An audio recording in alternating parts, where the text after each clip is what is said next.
7 slippery snakes. 7 slippery snakes. Soon we will be doing it like they do on the Discovery Channel. Find out what I mean later in our ultimate guide to Paris Go Fest. Are we going to do a timestamp for that so we can go? Yeah, we'll put a timestamp in. We'll have chapters so you can just skip straight there if you don't want to listen to all of our stuff.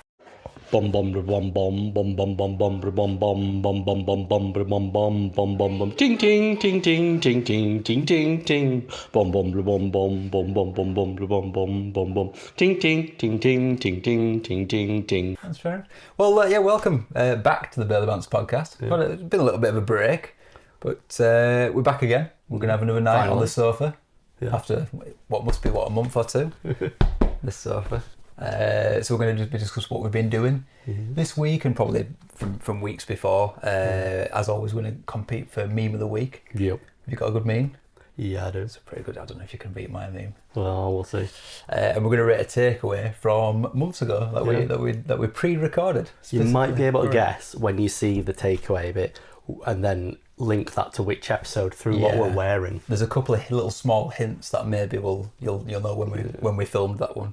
So I'm Adam, and some gamers know me by Adam JGH, which is my Pokemon game name. I got the M in there early on, so I couldn't have the GH though. I had to put a J in it.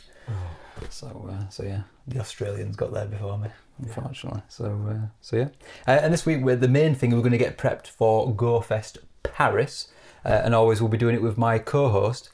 Didn't think of a name for you, but Joe. We'll probably do. So yes, I'm Joe, or Fox Lethal as some gamers know. Yes, and it does carry on quite a lot, all the games and things, doesn't it? Most of them. Good, so I think now we addressing our absence. We're probably going to make this a monthly thing, aren't we? It's looking that way, yeah. But that probably means that each episode is going to get longer. In length. I'm thankful for the length. So we're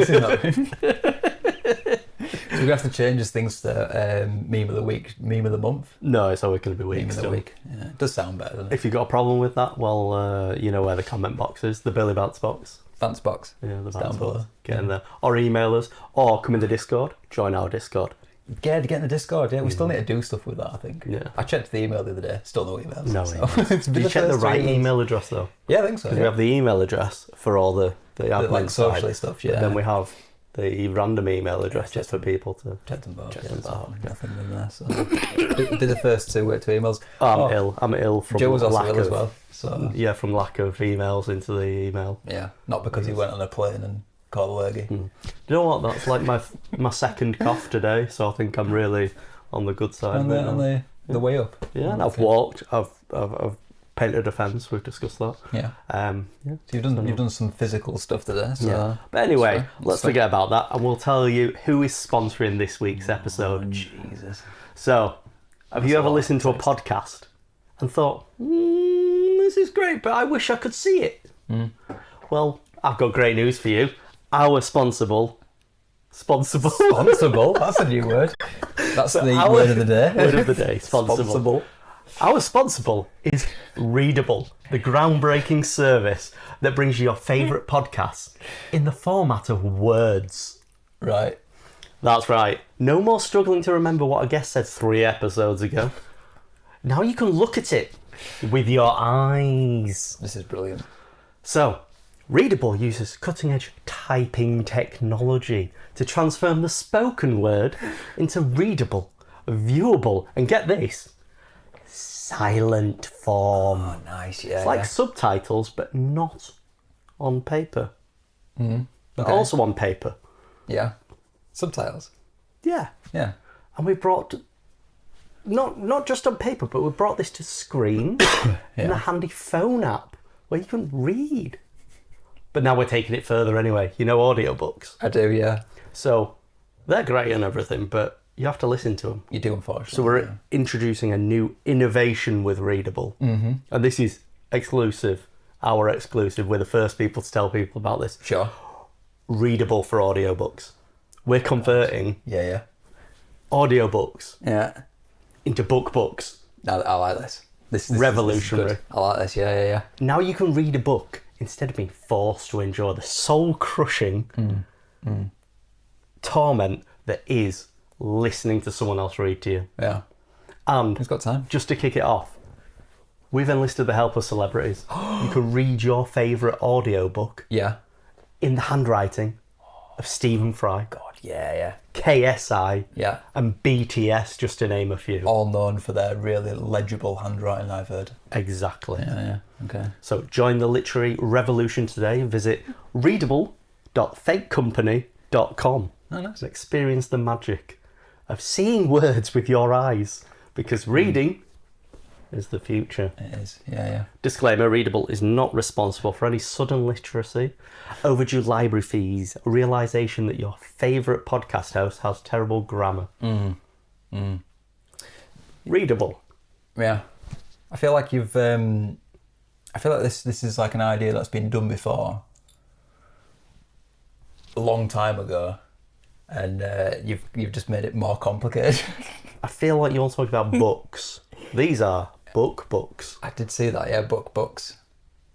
Yeah, because what you've basically done is, so a book is someone's like just written it down. Yeah. Boring. Yeah. This is an audio or a podcast converted into the book. Yeah. So it's not like it's gone and then come back. This is a different thing. Yeah. Fair enough. Right. Well, at least you got creative this time. Fair enough. So anyway, God. Asterix. Shoes. before we talk about battery packs Let's get some shoes. and comfy shoes, Yeah. how was your week, Adam? How was my week? My week, my month, my year so far. Yeah. We've done one this year, haven't we? Just about. Yeah. It's been good. Weather's been getting better, which always brings up the spirits. Yeah. Which is good. I had my first barbecue I'm making meats now, smoking these meats here. the year, which was I like a barbecue. I love a barbecue. The first one was at the brother-in-law's, which was a bit annoyed that I wasn't doing the first one.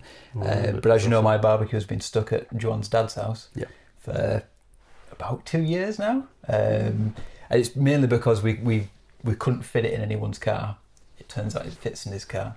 So we brought him back and he was like, we could have got rid of this years ago. So I spent about a day taking it all apart because it was all rusted and full of cobwebs and stuff. And I brought it back to life. Changed some of the screws out, and then we had his first barbecue. Oh, very nice. So very nerdy, but I like a barbecue. So that happened. Do you want me to go through my full list? Yeah, just go for it. Keep going. It's kind of a bit of like to do with the Paris, but I've been getting the t-shirts ready for the Pokemon group. So we've got a Paris t-shirt, which we'll get onto at some point. We've also got Outlaws t-shirts. The replacements of these. So these were the first generation. Show them the back.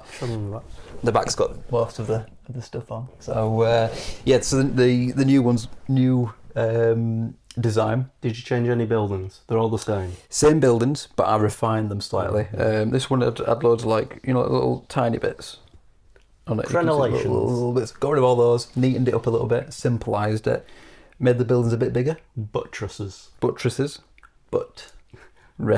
Gargoyles. And then Run out of things. we've switched out where it is. So obviously we've got the big design on the back here, which I usually wear a backpack so no one gets to see it. So the big design's on the front now, and it's basically we've taken out the border, and it's just like a bigger version on the front, and then they've got the traditional logo on the back there for you, because you can still see that with a backpack on. So so again, I spent way too much time on the design for that. So I think we got about 15 or 16 orders for it. So one of them's me. Well, that's the Paris one though, isn't it? Yeah, well, that kind of all combined in. So we'll have a few of those on the photographs coming up soon, which is good. And then I've been trying to sort the Patreon out. Not for this, but for the other group. Yeah. So if anyone's into tax or you're an accountant, please email me, because I need some help with it. So I've got American tax system. Yeah, the American tax system. It's a simple form, but I just don't want to get it wrong. So I've got a couple of emails out, and I'm waiting for some phone calls back. So hopefully that'll get sorted this week, so we can get that done. So yeah. I got a Krabby gift. You want to see it? Yeah, bring it. Do you know the Krabby that you bought me? Yeah. It's basically from the same place as that. Look at them. I don't know if you've seen them yet. Yeah, and it's the actual logo I use for my profile picture on Discord. So, shout out to... I forgot who actually gave me, because it was a newer person to the group. But I did put a thank you out into Sorry about the that. thing. So I do still need to get the name for that person, but I gave them a lot of like merch and stuff in return. So yeah, so I really appreciated that. It was it's going to make me crabby shrine now. So there's that there. I did also get someone else got me a crabby Pokemon card as well. It might have been Sam. Is that Krabby? Yeah. Oh, I thought it was Kingler. No. Just because it's so big. Yeah. I just saw a little side. He's just up close. Yeah. He's up close. So that's on my collection of Krabby cards as well. So we'll save the other gift for later because that's coming. So there was that. And then the only other thing I did was I sorted my shed out finally. Yeah. We got the main shed built, but we just kind of crammed everything in. So I spent the afternoon with Phil, Big Phil. Yeah, and we shelved it out. And shout out to Big Phil who's not watching. Yeah, we could send him that clip. But yeah, I nearly sawed my finger off and hammered my thumb at one point. I don't see any cuts or anything. Nearly. So yeah, I got away with it. But yeah, it's all shelved out and it's looking nice and organised now. Which is good. So yeah, so that was my you can't do a all-round kind of organised, can you? Organised. No, just like the word. Yeah. Just, yeah, Shame. So that's mine. Do you want me to do algorithm or should we do it at the end? Do it at the end. Do yours. No. You want to go in now? My algorithm has been destroyed. I know, I've already read it and that's why it needs to come out now. It's been destroyed by Italian brain rot, Joe. It's taken over. I tried to avoid it for a while because I saw like one or two and I'm like, what? No avoiding it. It's just fully taken over now. So tung tung tung tung tung Sahur and Bombadillo Crocodilo Ballerina Cappuccino. Yeah. The other ones are a bit more niche. I feel like you don't see them as much. Do you know what you have missed? Tralaleo, Tralala. Yeah, they're the big ones. Shark with with the trainers on. Yeah. My favourite one out of all of them was the one where I couldn't obviously work out what anything was said, but it was in Italian and it was the old woman and it was showing her pictures and it was like, which one do you prefer? She just got stuck on cappuccino. Ballerina. Yeah. But yeah. You could kind of tell what she was saying, but you couldn't tell what. Have you seen the one that's like, I'm sure I must have sent it to you, it's Galileo as in the old astronomer. And it's like, he was ahead of his time. He sounds like Italian brain rot when he says full name. Galileo Galilei. Where did this come from? Do we know why it happened? I have no idea. I assumed it was just AI that had just churned some stuff out. It does seem like and it's just kind of got on. But yeah. The only other one I saw was it was a young lad who was doing like a speed thing of saying what the names were when the pictures came up, and it was unfortunately quite impressive how quickly he was doing it. So yeah, I don't really know if I want to talk too much more about Italian brain. No, that'll do. We'll jump onto mine. Yeah. So I have also had that infestation. Oh yeah, what have you had? I've also had Duolingo. Never looked at the Duolingo ones. They're a bit on the nose. I don't think I've ever had this because I don't have the app. So I imagine it just avoids me. Maybe. So there's like there's like a German Duolingo account and it's a full on like cult and everything. Like recently he got killed and it's been a mystery and then there's this one I'm sure it was like put your finger here and then it was like his butthole. Just like I've not seen any of these. Yeah. I reckon it's because I don't have the app. How weird is that? I have had some ways like put your finger here and then something happens, but yeah. But it is over a year since I started Spanish before we went to Madrid. Damn. Last year's Go Fest Paris, wasn't it? No. I know all the Parisian stuff. I think we've said this before, but I don't think that Parisians like you try to speak French. They're getting some French from me. I'm going to walk in, it's going to be and this is a tip apparently, if you walk in and give them a good happy bonjour, they're all right with you. Yeah. They get the vibe behind it. Before we continue, are we recording? We're recording. Nice. Because I feel like most countries, if you use their or try and use their language, I feel like a lot of them are like, oh, that's nice, they've tried. Yeah, it's like I know the words on it. Où est la bibliothèque? Yeah, that'll come in useful. Yeah, where's the library? Do we need to go to the library at any point? Yeah, maybe they'll have maps off the ground. Well, like Google Maps. Is this going back to the readable? Oh yeah. There'll be some readable. Mappable, that could be next one. It'll be the offshoot app, yeah. It's Mappable. It's an app, right? But it folds out like a map. So it's really unusable. So instead of scrolling to where you want to go, you have to like... So instead of like zooming out, I'd unfold and I'd see more. Yeah, or you'd have to like swipe, into pages. Yeah. Sounds like a terrible idea, but It's the worst idea ever, yeah. yeah, let's do it. Mappable. Mappable. Coming fake soon. advert near you. Yeah. But yeah, no, je voudrais, I would like. So je voudrais, and then if you croque monsieur, who doesn't like a cheese toasty with bechamel sauce? Perhaps what we should do when we get to the prep thing is we should have a Jambon, list ham. of things, French words to know relating to Pokemon Go. Remind me, because we don't have a slide. French words to know for Pokemon Go. Yeah.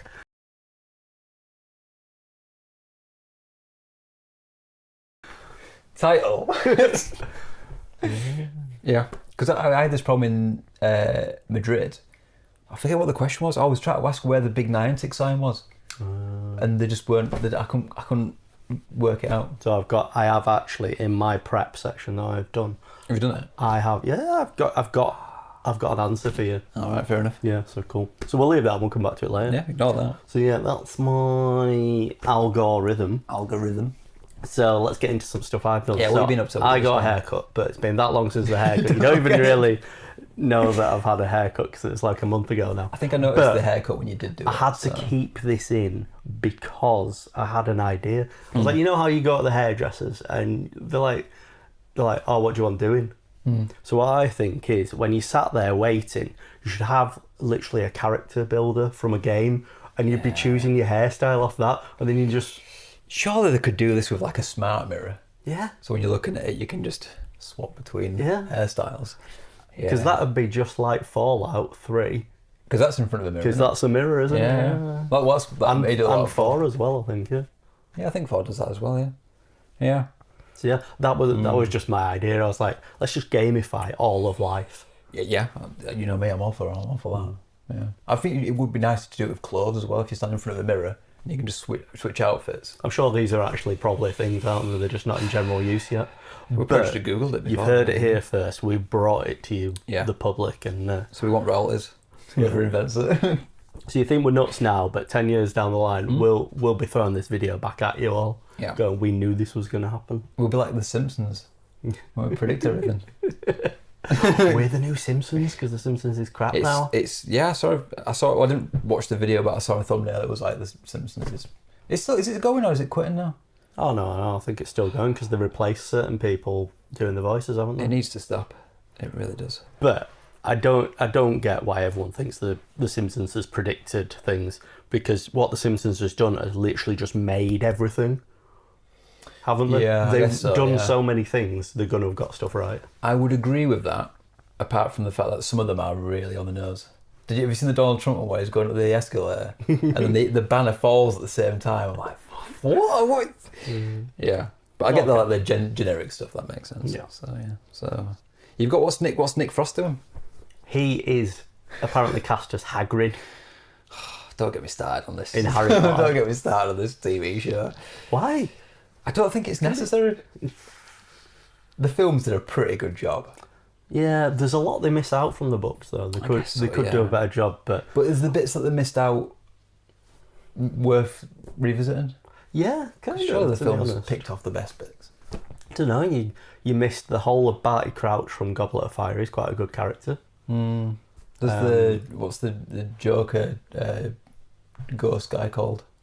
Peeves. So we're going to call him Peeves. they did find they did film Peeves scenes with Rick Mayall.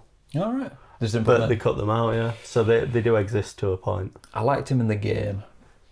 I thought it was quite just a neat little thing popping in and out. But I think Peeves for me is a bit like who's the guy from Lord of the Rings?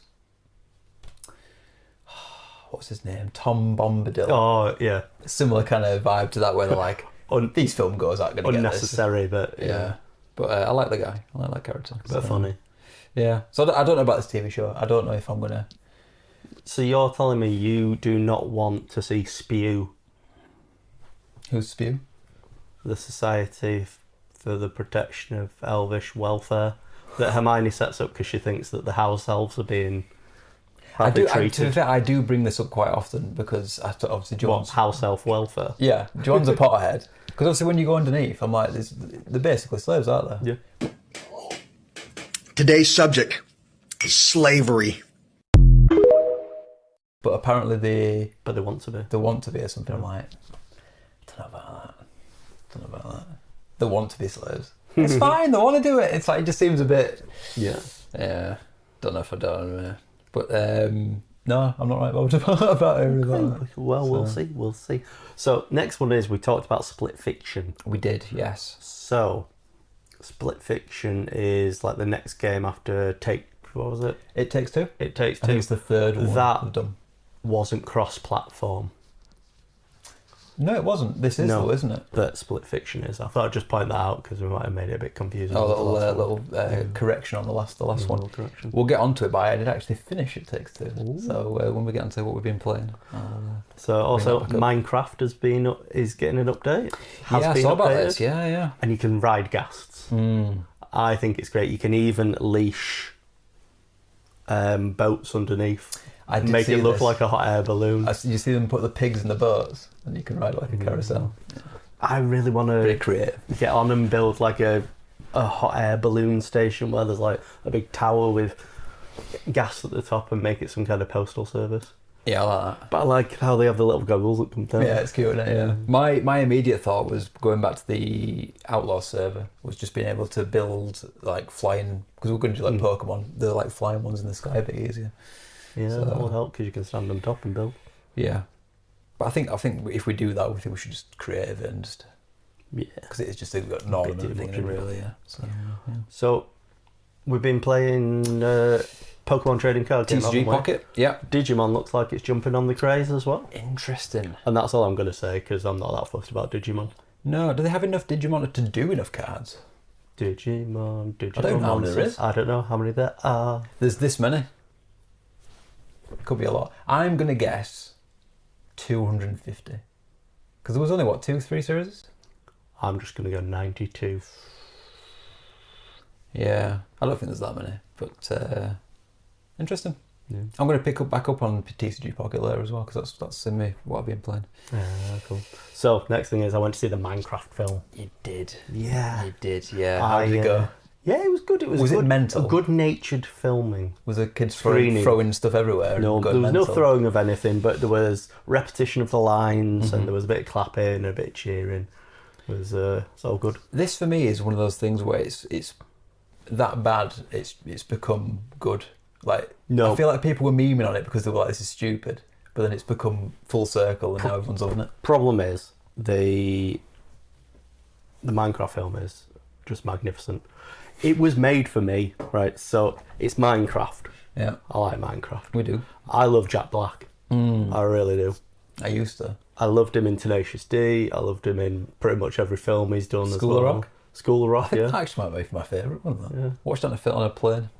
But then also the director, Jared Hess, did one of my favourite comedy films. I think it's a comedy. I find it hilarious. Napoleon Dynamite. Yeah, and it is, yeah. All the scenes in the overworld were very Napoleon Dynamite as well. Right, yeah. So it was absolutely hilarious. I love the bit where it's like, there's no I in team, but there's 2 I's in winning. Which always takes me back to like Shaun of the Dead, where it's like, and the boss always says there's no I in team, but there's an I in meat pie. And meat's an anagram of team. I'm not really sure what he was on about. I like a comment that just goes off the rails a little bit. That's always good. I haven't actually seen the film yet. I don't know if I will. It'll probably be one of those things where, like when you randomly get those illegal updates to YouTube, that just gets like recommended to you, and then just click on it and just end up watching it by accident. I think that's probably what's going to happen. But no, I 100% love it. It's maybe not as good as Gentleman Broadcaster, which is it's weird. Why have you put 10 out of 5? Literally, that's how good it is. 10 out of 5. Right. And then afterwards, went to McDonald's and got the Minecraft meal. Yeah, I did take my child. I do feel like if I was younger, I would definitely be getting on that. Have you seen those videos like the big groups that they go to McDonald's, they get that, and then they go, I think I'll be all over It's done that. really well though, because these are the adult Happy Meals. Yeah. They don't seem to be available anymore. No, I think they sold out. I don't think they realised how mental people were going to go for it. I don't think the people who made the film knew how popular it was going to be. No. I think they just got lucky with how it's just got memed up. Do you know what the annoying thing will be? how films are going to try and recreate it now. Yeah, and they're going to be shy, and it's not going to be good. Yeah. I'm not looking forward to those. Who do you reckon will be the first one who tries to make the clone of it? Digimon again. Fuck you, Digimon. Poor Digimon. Burly Bantz Podcast, number one Digimon haters. Hey, we've got to get a niche somehow, aren't you? So, who would be the first one to do it? It's got to be gaming related, hasn't it? We've just had like Roblox. Yeah, good shout. Roblox. Oh, what's the other one? COD. Fortnite. Oh, Definitely going to try. God, 100%. Yeah. Anyway, let's just those three. Let's just forget about them because it's depressing. Yeah. So the other thing I did, I went to Turkey on You holiday. did, yeah? You got ill? And no, I didn't get ill till the end. It's Turkey fine, illness. so I enjoyed it. Had a really good time. It's nice. The mountains come all the way down to the sea. It's in like a bay. It's separated from the Adriatic or whichever part of the Mediterranean. Very nice. I'm not going to tell you about that. I want to tell you about the mad shit. Did you get any cosmetic surgery? No.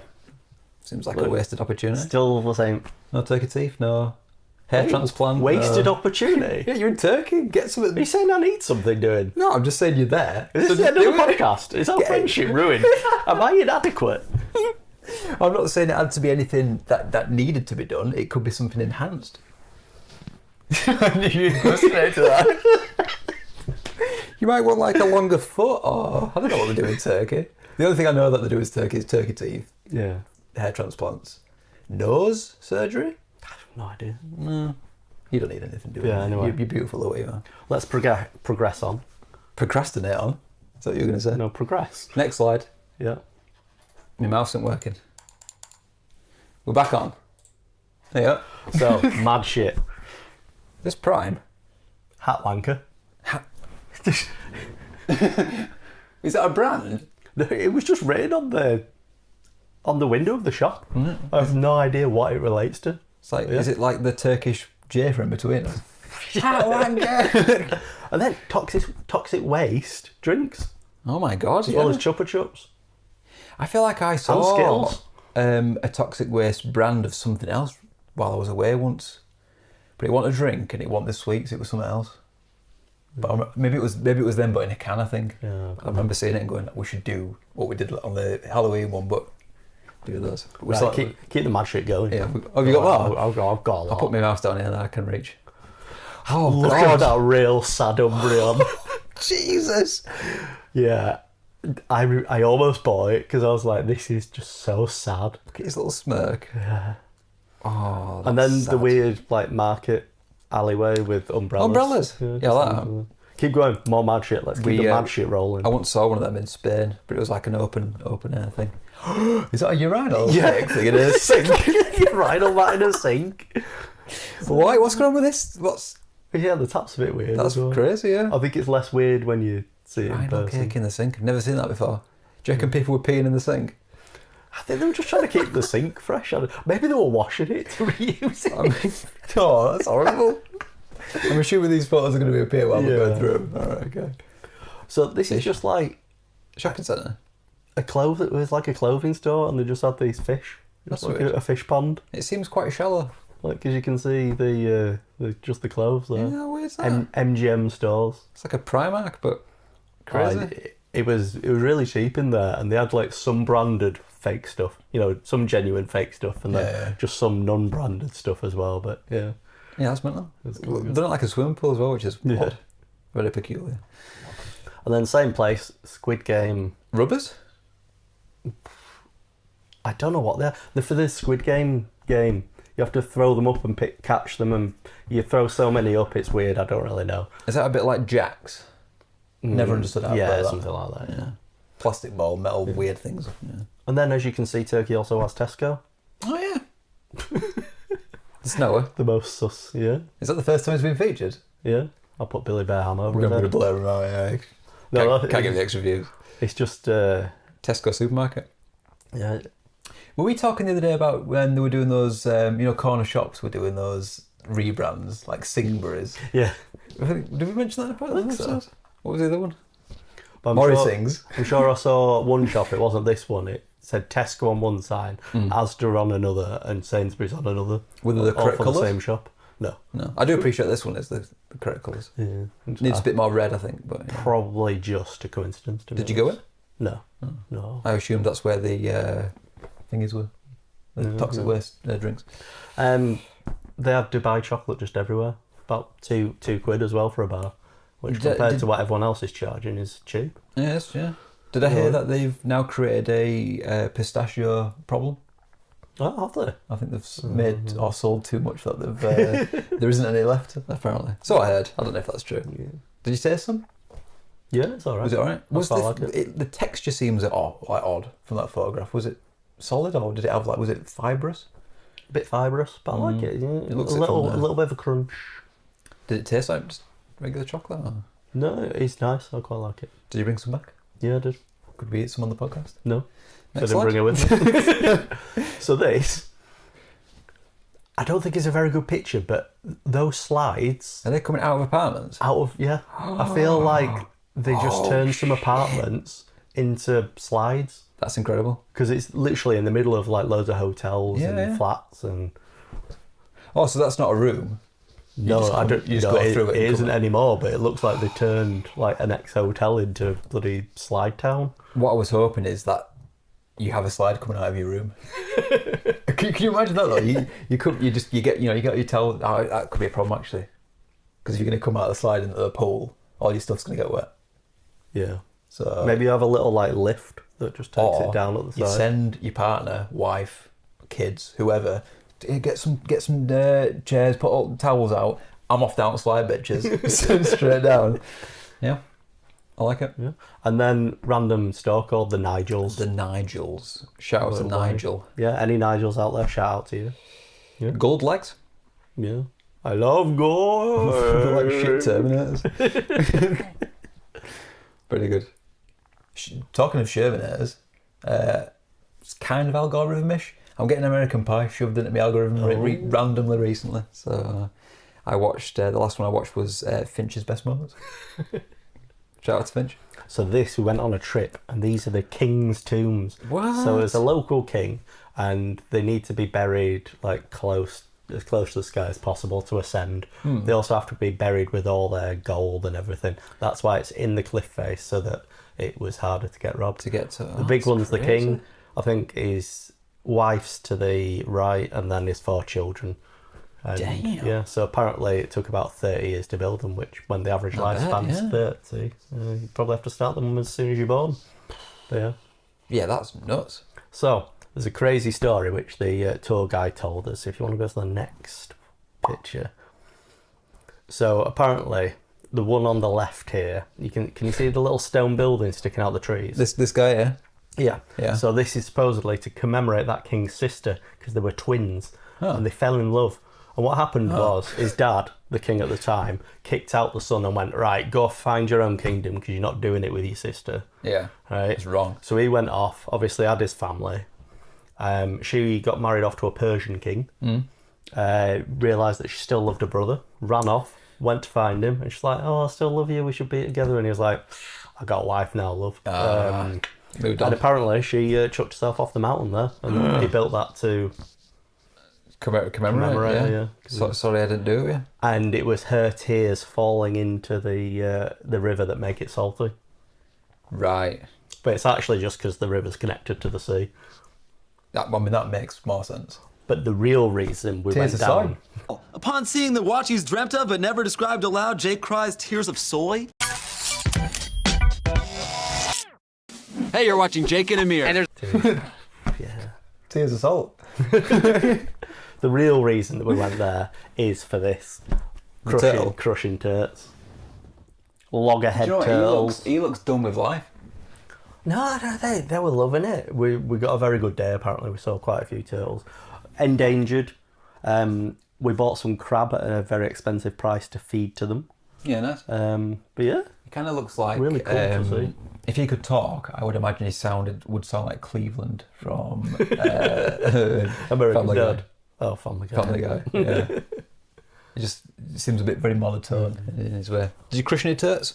No, I didn't crush any turts. No, because that would be I like saying crushing turts. We do. Did I get my shiny Tortuga in the end? You did. I think I did. One. only got one. I think Sam gave it to me Yeah. because I'm still needing one. So, is that it? Yeah, that's it. Anything Mad else shit's about done. your holiday? No, I just want to show you the mad shit. Yeah. Was the weather nice? Yeah, nice weather. Nice. You burn? Enjoy myself. Yes. Standard. Yeah, only a little bit. In fact, no, I didn't. I burnt when I came back to this country. That makes sense. I don't take care of myself when I come back here. It's It on puts holiday. you in that false yeah. sense of security, like, I'm at home now, so I don't need to. Yeah, the sun's different over here. Yeah. So. I've been told it's worse because we're higher up in the, so it's closer to the sun or something. So it's a different UV. No, Is that not right? less UV because we're at an angle, so it has to go through more atmosphere. True. Yeah. Ignore me. I have no idea what I'm talking about. I'm not a scientist. I am a scientist. Tell me about your play name of the week, Joe. My knob. You realise I'm going to do a zoom into your crotch now, don't you? This is when I was playing Temtem. Temtem. And you just see random people walking about, and My knob. my knob playing on PlayStation. Nice. Yeah, saw that. Wanting to fight or something. I don't know what the Is that what that cross thing is, up top is means? Yeah. Probably, yeah. Wants to get out his pork sword. What's this little dot here for? That's just a random dot. I like that dot. It's good. Put a full stop. Anyway, I've spoken a lot, so I'll Yeah, let a you little tell bit, me yeah. what have I been playing? you've been playing. Again, because of the whole baby situation, I'm finding it hard to sit down and play a console game at the moment. Yeah. We did. We'll do It Takes Two because we finally finished it. So we decided to take some time every evening or every other evening to play a bit of It Takes Two. We did small bits, 20 minutes here, whatever, and we finally finished it. Really enjoyed it. Oh, cool. Got a bit emotional towards the end. Yeah. It was I was not quite holding back tears, but I was like, it touched me. So I don't know if you want to get. Have you played it? Can you show me on the doll where did it touch you? Oh my god! Have you played this game? No, I've still only played like that first bit. Do you mind spoilers? Yes, I mind spoilers. Oh, okay, Stop with the spoilers. You mentioned doll, and it's So. Oh god. Does the doll touch the doll somewhere? No, it's worse than that. Oh, It's okay. worse than that. So yeah, no, I really recommend playing it. Especially, I mean, if you do have a girlfriend or partner or wife who is able to play games, don't play this with a wife or partner who doesn't play games because it'll just be infuriating. Not quite so much as like Overcooked. I've seen plenty of. They might couples try to also play wonder that. why you're asking them to play a game about divorce. Yeah, but it's kind of about trying to fix it, innit? About That's the thing. reconnecting. And it's I can't say about what spoilers, but yeah, it's basically it's trying to fix a broken relationship is what it's about. So there was actually it's not really spoilers because it's just like a little Easter egg that they put in it from the first game that they did, which I believe I haven't played it. It's like a prison break game. But they put the two characters in there, so I was like, I kind of recognise these, but we need it for a trophy, so yeah. But I'd recommend it. Did for a trophy. Yeah, I did all the trophies. Got the plot as well, so I forced Joanne afterwards to replay some chapters. So yeah, trophies weren't too bad actually. We could have done it in one go, but it would have meant like spoiling certain bits. So I thought let's just get through it and do that. So that happened. Pokemon Go has been the main thing. A lot of mobile games because it's something you can just pick up and just do whenever. First thing I want to mention, G-Max Snorlax. We did a meet up for that. Our biggest one ever. It was mental. We reckon there was about 133 check-ins, but there were some people who couldn't or didn't know whatever. So I think there was about 140 up to maybe 150 players. So it's getting to the point where it's getting a bit too big, if I'm honest. We were walking down certain roads and getting in the way of cars and stuff. It were getting a bit mad. So we're looking at ways to fix that. But it was mental though. The first meetup when we were just like all in the Coronation Gardens thing, I was just like, this is nuts. This is crazy. So that was good. I've put even a community day. Yeah, it was a just a community day. It was a thing. We came 4th in the CDL. Oh, that's pretty decent. So that's pretty good. What I did notice tonight is, so the next community day, Palmy next week, that's the last one before we get put into our leagues. Ooh. What I've seen, I didn't know this was the case because they've been doing top 5 for your play score, and we've been struggling getting higher up because it used to be top 10. Yeah. The top league is top 10. Oh. So we might be back on for getting some first and strong second. top 10, but top 5 doesn't seem to compete with other people's top 5, does it? It's a lot harder, because it's it's obviously easier for everyone to get at least 5 players, whereas yeah, I feel like what they might do eventually if it gets more popular is they should do like a top 20 for the top one. But yeah, we'll see how that goes. So I'm looking forward to getting back into that top 10 score, which would be good. So there's that as well. And then have I brought up my road to platin everything on Pokemon Go? Have I brought this up on the podcast yet? I don't know if you have. Stupid though. So we did the bingo cards that we did where we'd set random goals for it. When I was going through, decided to set up quite a few platinum badges, and I realised I've basically set them all. So I decided in the beginning of this year, I was like, before looking into it properly, I'm going to plat everything, without realising that there's 3 that are really difficult. So I don't know if it's going to actually happen, but I'm close to Roots. That badge is nearly done. I'm like 14 away from that. The best buddy one's the tricky one. I'm up to like 52, 53. Yeah. But it's, How many do you have to do? 200. Oh, Jesus. I worked out, so it's 300 hearts to get each buddy up to best. So I timed it's like 52,000 Are you hearts using or your something. poffins? I'm using my poffins. Okay. Which is good actually, because I had about 120 of them, and I was like, I need to get rid of these. So I've found a use for them now.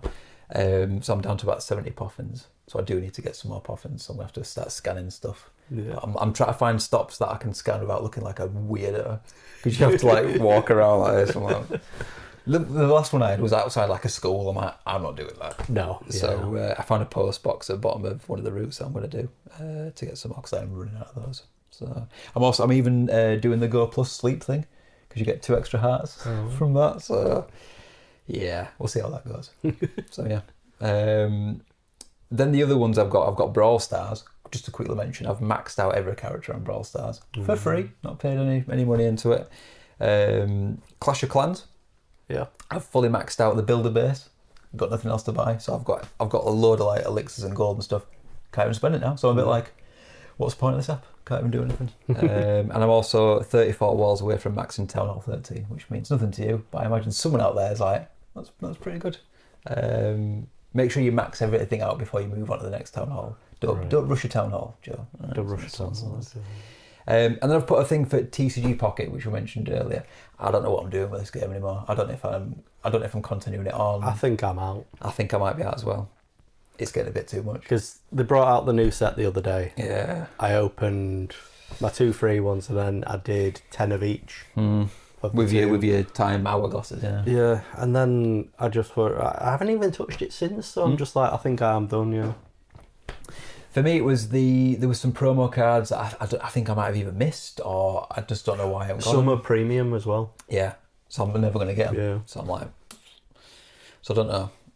Because the other day, I know Joe JJ Turner, he is properly playing it, and he wanted a specific card. I'm like, just take it, mate. So I'll probably just keep trading him stuff through that.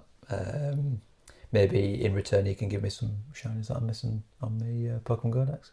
Having said that, Susie is proper sorting me out.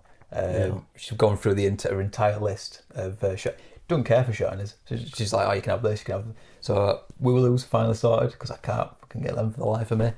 I've got one. Gosh, you have. You're pretty useful, mate. But yeah, so I think I'm going to get quite a lot of the shiny decks done. Yeah, which is good. So, but then you'll have nothing to do. Oh, there's always something to do, Joe. There's always something to do. Going back to, I guess this is prep for Paris, but it's also planning everything. I need 2 unknowns. Z, Q. So if anyone, I've tried mentioning and doing different whatever platforms and stuff. If you got a Q and a Z and you go into Paris, can I have them, please? Well, have you got in the Discord? Yeah, we'll mention it later. Yeah. No one got back to me. So yeah. So that's all I've been playing, Joe. Nothing too crazy. Just a load of mobile games. Yeah. So I've actually played a console game.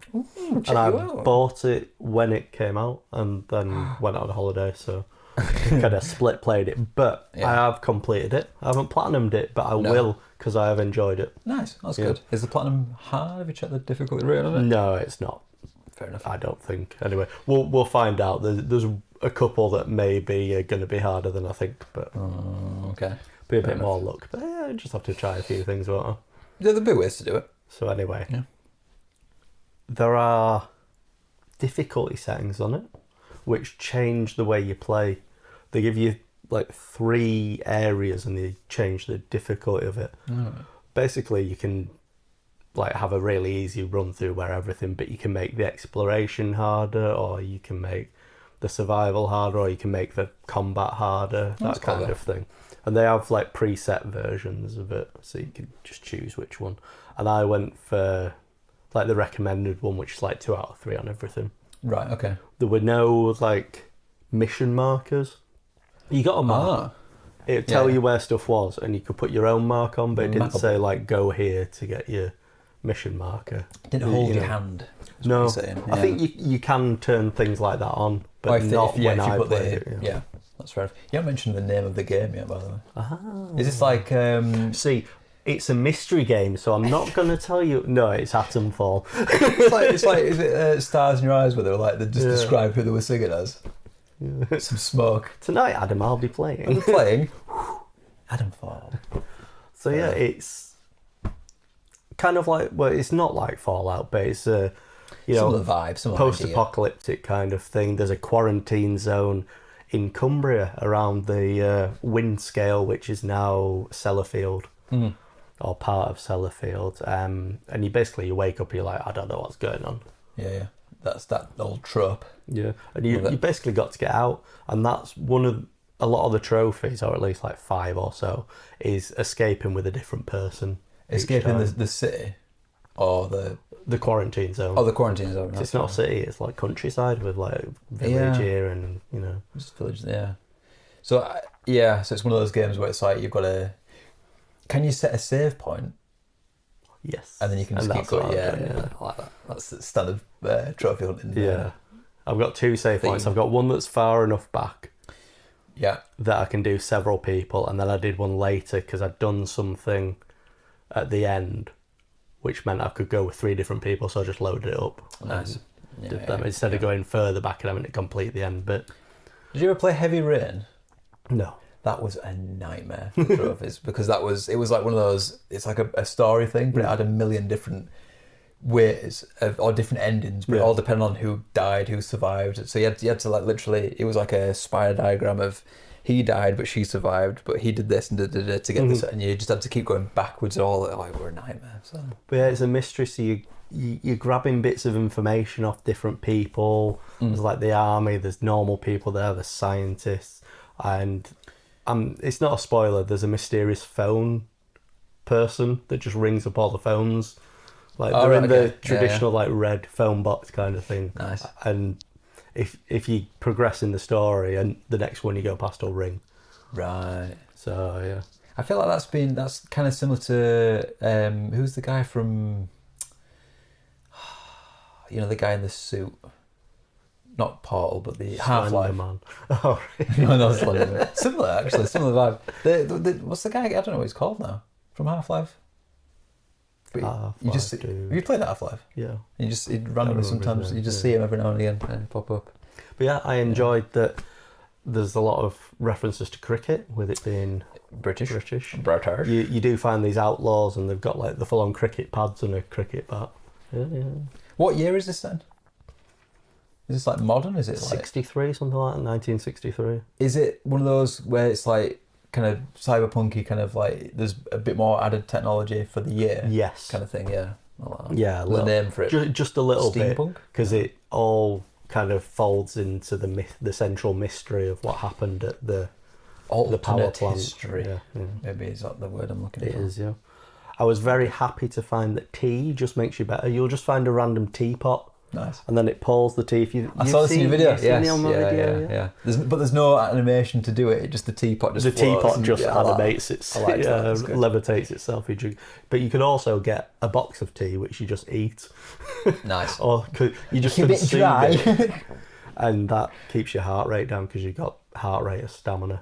Do you know, in a way, I miss that in games where I think back in the day it was because it was a limitation where they just.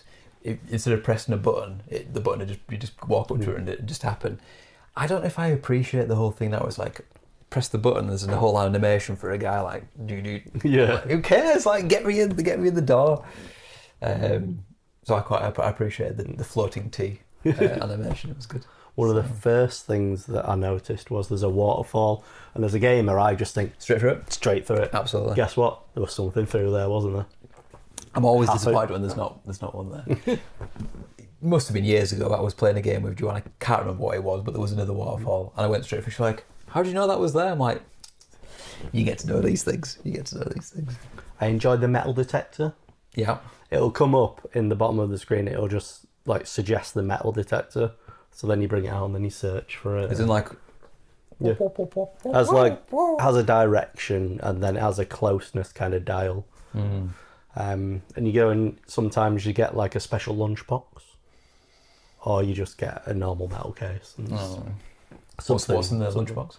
Can be anything. Scraps. Just items. Scraps. But one thing I have found with it, I know some West Cumbrians that literally live around that area. Yeah. There didn't seem to be a Cumbrian accent in it. Oh. It was Geordies. The barman in the village is a Geordie. Yeah. I'm sure the vicar's got kind of like a very neutral accent because he's a vicar. I'm sure the woman that's with him has a Scottish accent. Soldiers, there's like all sorts of like Liverpudlian accents. That's strange. But Isn't the Cumbrian accent quite pronounced as well? Yeah, you can tell it apart. It's not particularly neutral or anything. Didn't even use any Cumbrian words like Mara. I'm just looking now. I've just realised it's Cumbrians. Cumbrians. Brilliant. Sorry, just Dyslexia. It's my superpower. Yeah, cut it. So yeah, overall, I really enjoyed the world. The story's good. The whole mystery thing. I enjoyed fucking around for hours just trying to find stuff without having.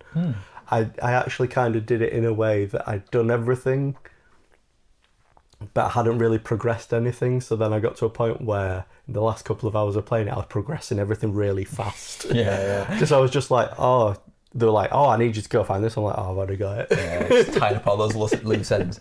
I feel like that's similar to how I played Skyrim for the first time, where I was like, for a good portion, I was like, I'm not fast traveling, I'm doing it, and it's that whole thing of trying to, you want to progress and finish the game, but I also want to enjoy it, and I feel like sometimes, especially fast travel, it can ruin a bit. Sometimes. There isn't any fast travel in this. That's what I'm saying. Yeah, so I think it's not a massive game, but there are bits where you're like, I wish I could just fast travel because I've got to go into this next bit of the map, then I've got to go all the way through that to get to the other bit. It's like, but I feel like if with games with, I guess Skyrim back in the day, but when you go into a place, instead of just being like, I've got to get from A to B, when there's stuff in between that makes it. That's how you fix that problem. That's why most of the time I wasn't too fussed because So I think I've done just over 20 hours. You can complete it under 5 because there's a trophy for doing that. Oh, is that easy or is it just I'll just put on the easiest setting, and I think if I know, because basically as I said, because you're only mainline part of it because there's all these people and you only need to progress one of them, don't you? Because you can just escape with that person. So. Fair enough. I'm sure there'll be some easy walkthrough that you can probably do even quicker than that, I would have thought. But it was the world and the story that kept me interested because the mechanics are average. I'm not saying they're bad, but there's nothing outstanding. But I don't think it's necessarily that big of an issue. Like obviously we mentioned with Skyrim, when you think about it, it's quite basic. Like some people said the stealth's not very good, but because the stealth's not that great, I felt when I actually did a stealth kill, I actually got a lot more enjoyment out of it because it wasn't easy to do. That's fair. But again, I think some stealth ones, I think they make it too simple. Yeah. Like, just because you crouch don't mean people can't see you. Like, come on now. But anyway, so that's that Unfall. Would you give it a rating out of 10? Oh, 8. I'll give it an 8. That's not bad. But anyway, so you know what time it is, Adam. So we're starting to get ready for Paris. So this is what's going on. Boat music, isn't it? Oh, right, that we still haven't figured out if it is actually boat music. So anyway, on the way to Paris.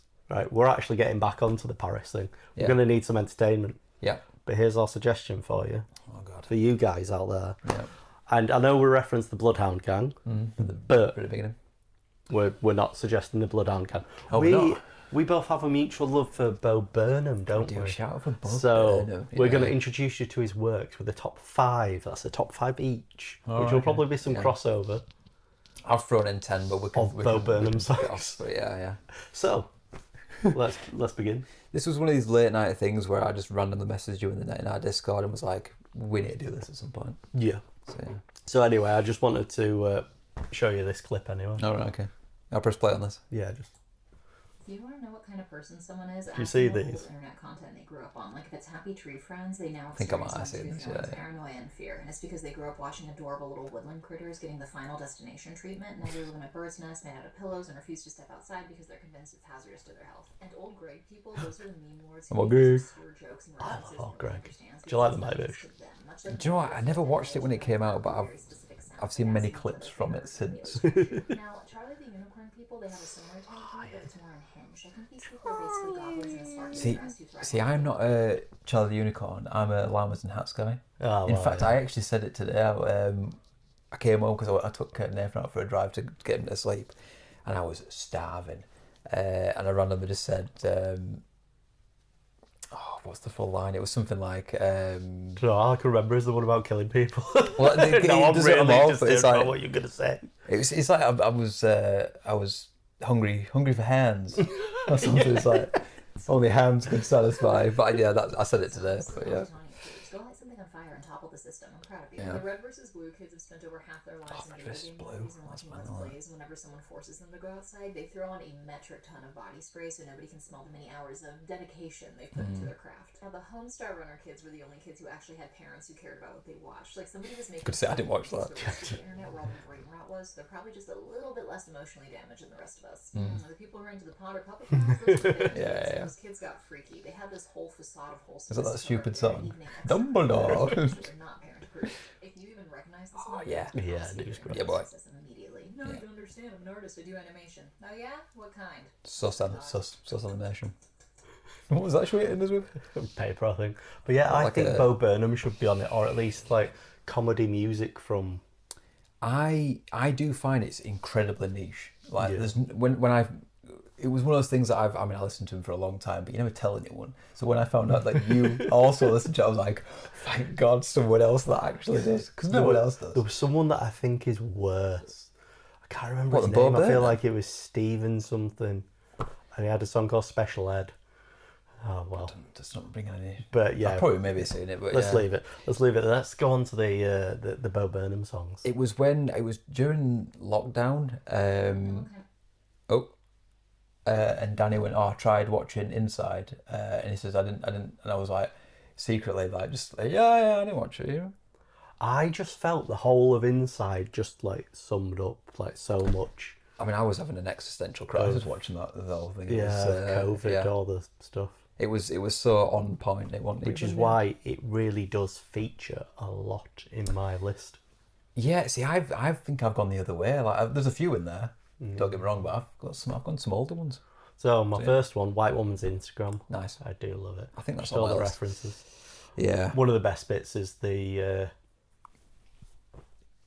what is it? It's the picture of like Barack Obama or something with a Lord of the Rings quote. Oh, yeah. Attributed to them. Attributed to Martin Luther King, was it? Oh, yeah. Yeah.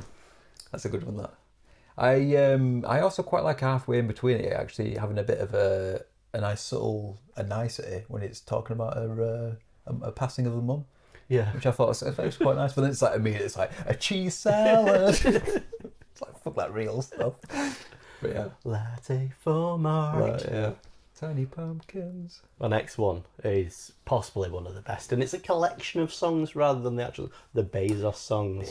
Yeah, you got to lump them all in this one. It's it needs to do like a mega mix really for more really, but yeah. It's like we had that conversation on one of the other episodes about how I like to listen to Bezos, but then I start it again because it's not long enough and I'm not satisfied. And only on the last listening is where I allow it to get to the scream. The scream bit, yeah. That's the little full stop at the end of that. It's good.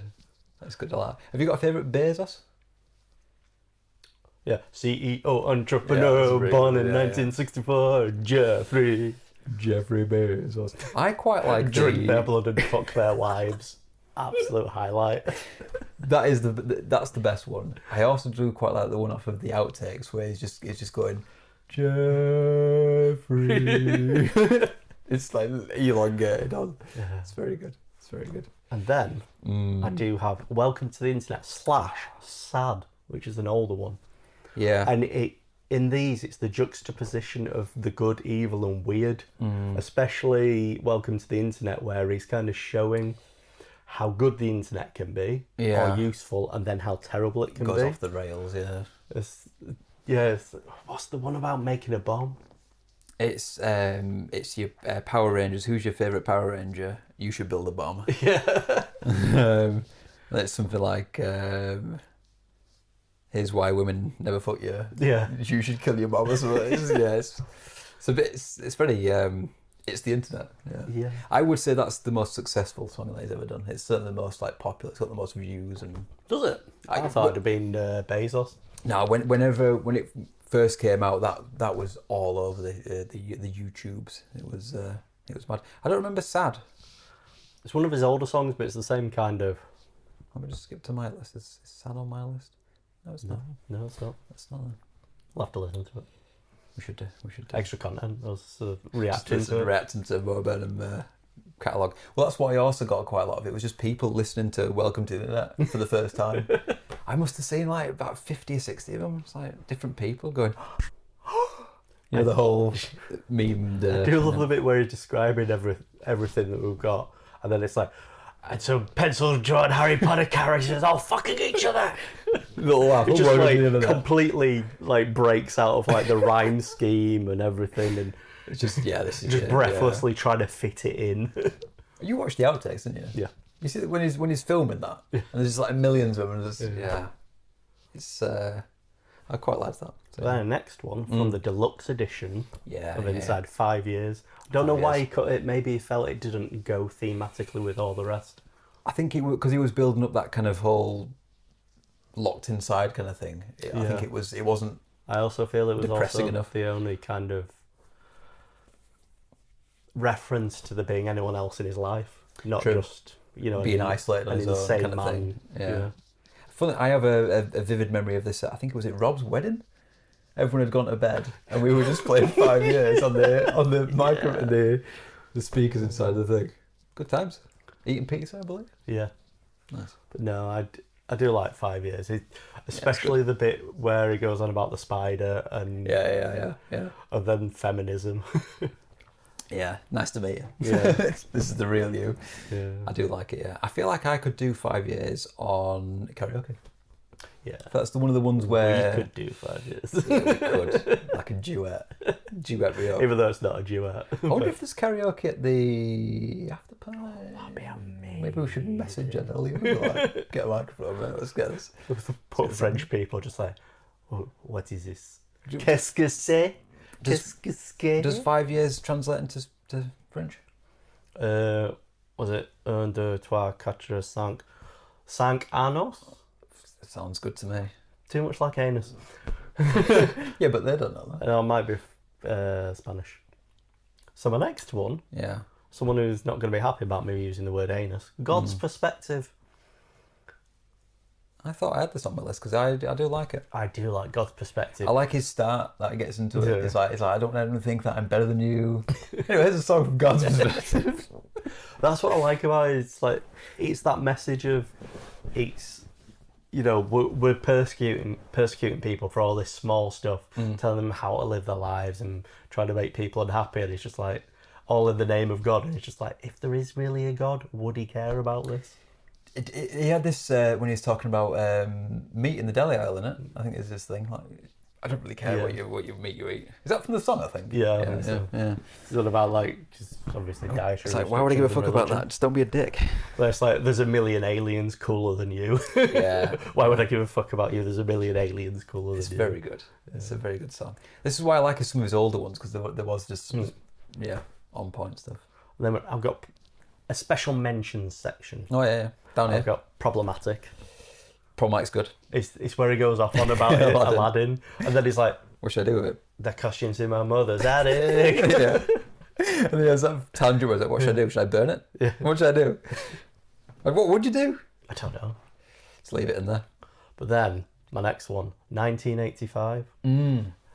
Was it Scott Burnham? I Want to Be My Dad. Yeah, Scott Burnham, 1985. But if you want to play this video, it reminded me of this. It's 1985. No, this is... Hey, buddy, I'm from the same time as you. Remember that song, Safety Dance? Sure do. We can dance. Dun, dun, dun, dun, dun, dun, dun, dun, dun, dun, dun, dun,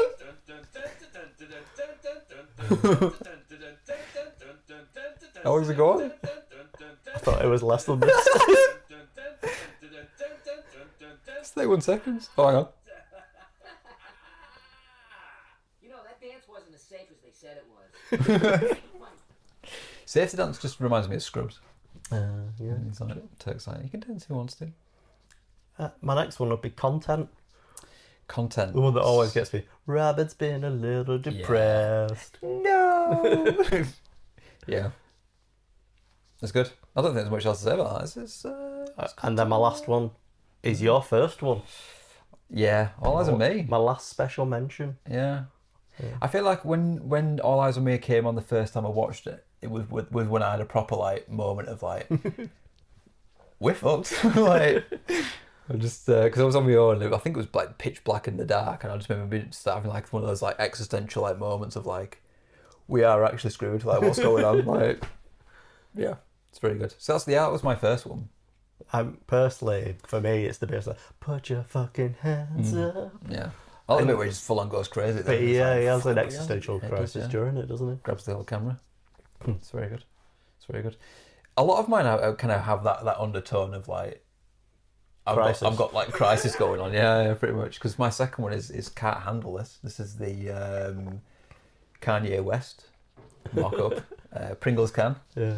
Which is very good. But I think that's the first moment where he's a bit like, I'm having problems here. So that's where that comes up.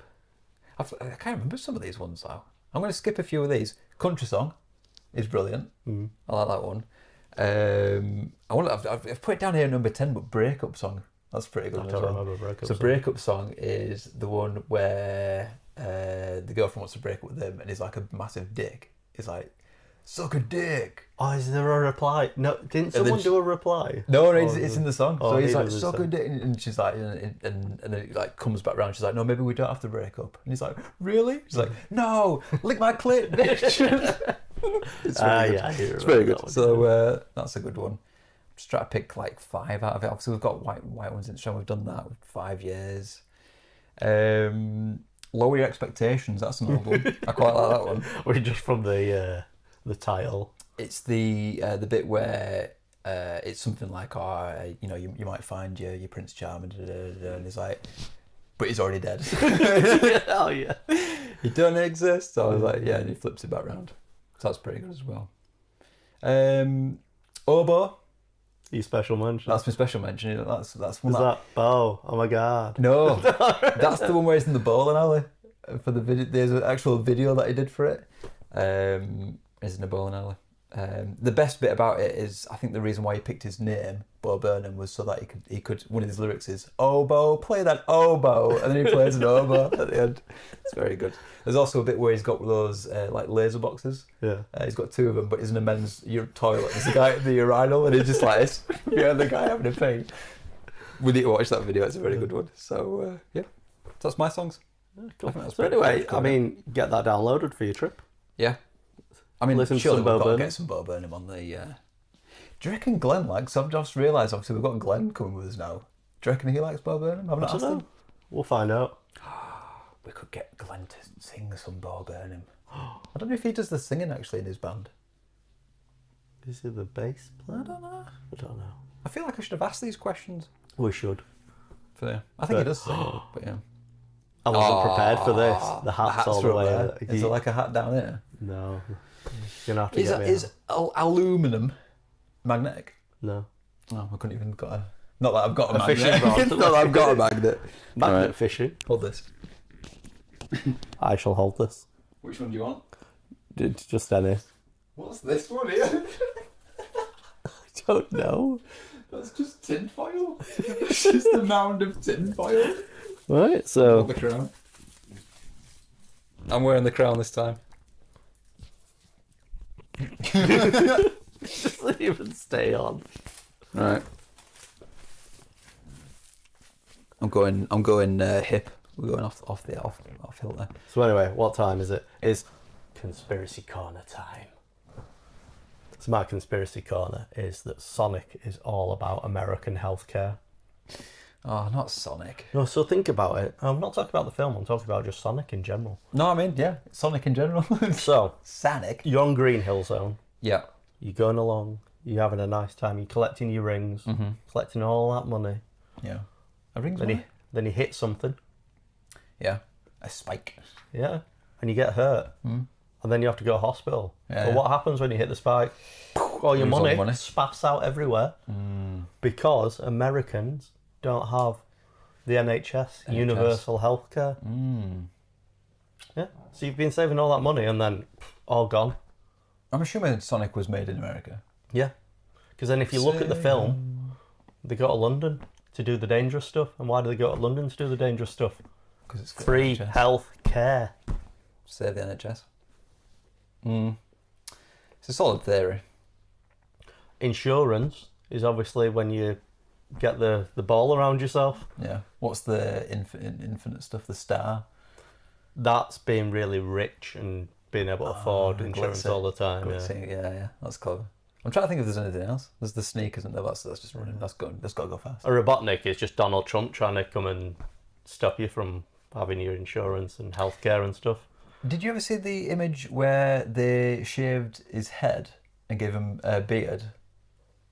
I don't know And why it it looks looks like like Dr. Robotnik. Robotnik. A little bit, but Like he classic fat actually looks Robotnik. kind of all right. And I remember at the time thinking he should try this. There's like superimpose it. We'll stick it up here if I can find it.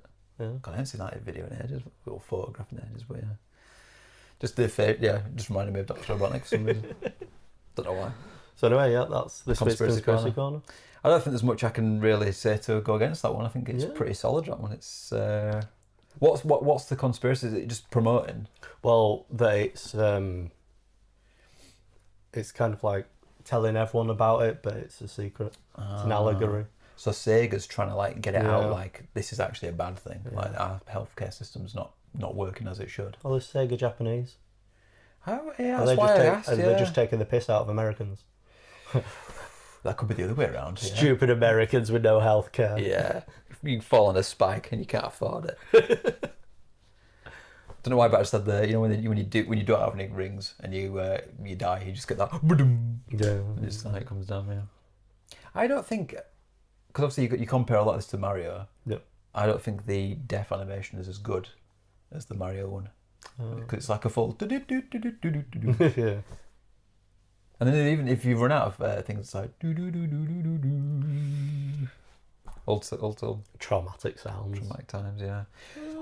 Did we mention this when the whole traumatic thing with Sonic drowning though? Oh god, yeah. That's have done traumatic. before, Yeah, you can't beat that. Yeah, that sound, just the Anxiety. countdown of it. Yeah. It's the anxiety, man. Oh god. Yeah, it's good. Talk about anxiety. That new song that came out. That's, Hate it. Yeah. Have you seen? Did I send that The to roulette our one? group? The Yeah, roulette one, where it's all. Please be the somebody I good used one. to Please know be the and good then- one. Damn. I feel like there's a lot of songs though. There was one that came out. Was it last year? It's Mariah Carey. But then they remixed it with and it became like big. Man Blastoise. Big man Blastoise. Big man Blastoise. But the beginning's exactly the same. So you're like, oh, is this actually? But it's not. Right. It says I'm about to grab something French. I've got something French for you.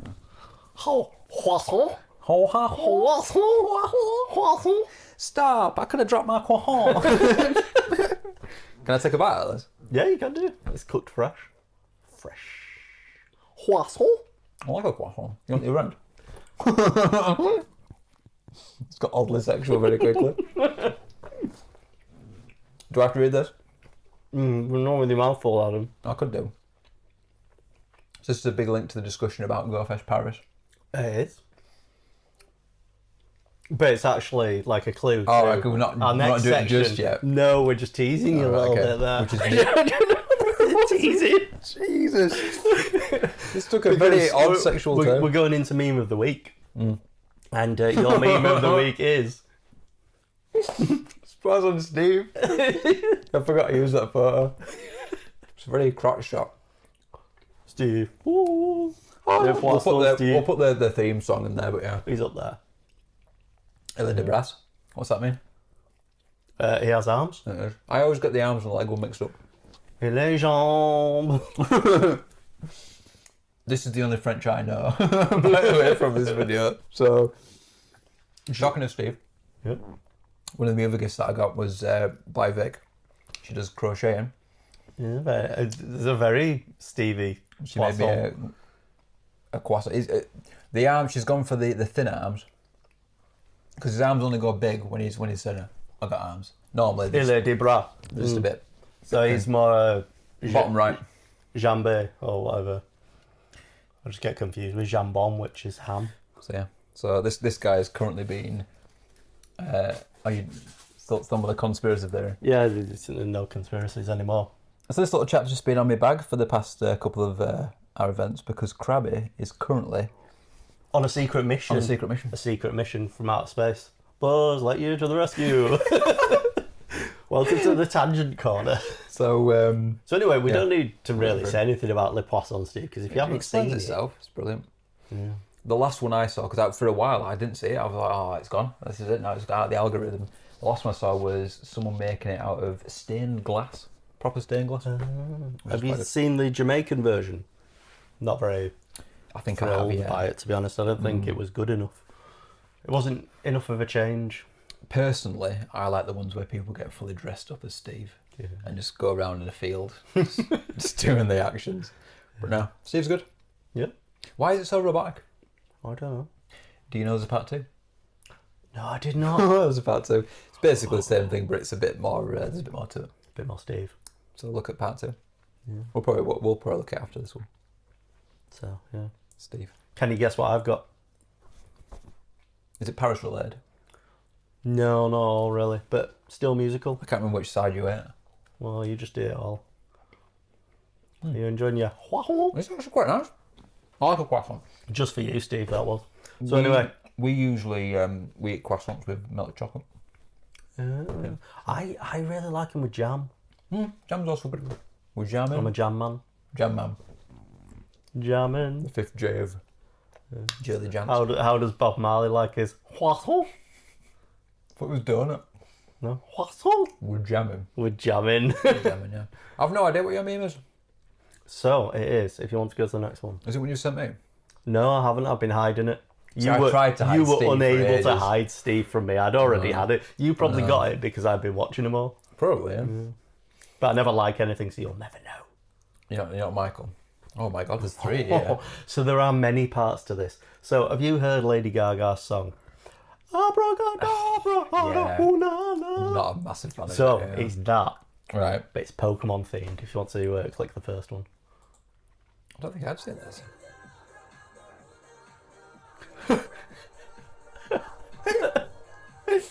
And that's it. Right. Right, next one. This just reminds me of the fact that I haven't got out of the school yet. It's Scarlet and Violet. Pretty much just Oh, the same. God. Stop it. I But don't think I have seen these. Third one.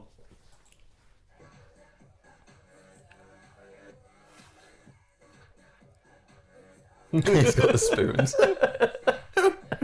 Yeah. Yeah. I really like the whole idea of the spoons thing. Yeah. Didn't one Yuri Geller in a big lawsuit about that? Yes. I They don't know weren't what- able to print a Pokemon card. Because it had the It spoon. wasn't able to be on any Pokemon cards. Does the original one have? Is that Brim? I think they brought out. Yeah, in the first set, but until recently, because they settled it, they are now allowed.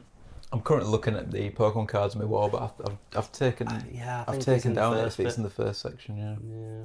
interesting. But yeah, But no, yeah, so I that's like the mine. Mega's just a load of spoons as well. All the spoons. I should have done a gigantic got, max, really. got loose in IKEA or something. Yeah. Any other week, I think you might have had a chance, but Yeah. no one's beaten Steve. You might have it, Steve. Steve, you little We'll see. We'll see what TikTok says.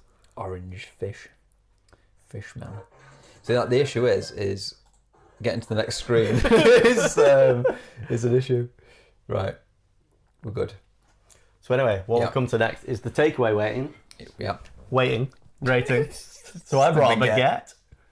What are we doing with this? We're eating it. Well, we're going to rate a takeaway. But we're not rating the baguette. Oh. We're going to travel through time. See you on the other side. Trying to do an effect for this, it didn't work. And here we go with the unboxing, Adam, for what is it, Subs and Suds. I like how you dressed up for it. Thank you. Thank you. Have you seen the size of dipping pots? Oh, That's a Jesus, dipping pot. That's yeah. getting dipped as barbecue sauce. Pepperoni mayo. And there's a big ass sub. It's a big boy. And I picked this up earlier. There's some weight behind this. Go on, get this open. Oh, damn. Look at that. I'm going to get this all over my suit, aren't I? Yeah.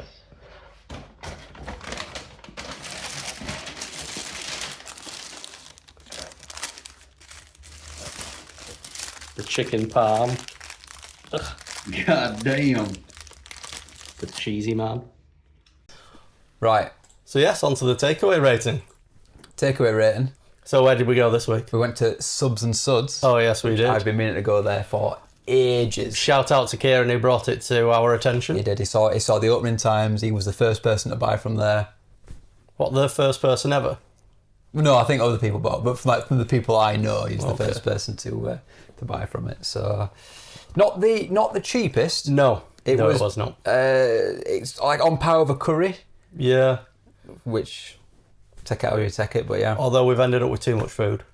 Yeah, but I guess you could have ordered a 6-inch. Do they do 6 inches? The subs they do, but not for they do. Yeah, not for the pizza. Yeah. We should have gone 6 inch. Yeah, and so we did a foot long.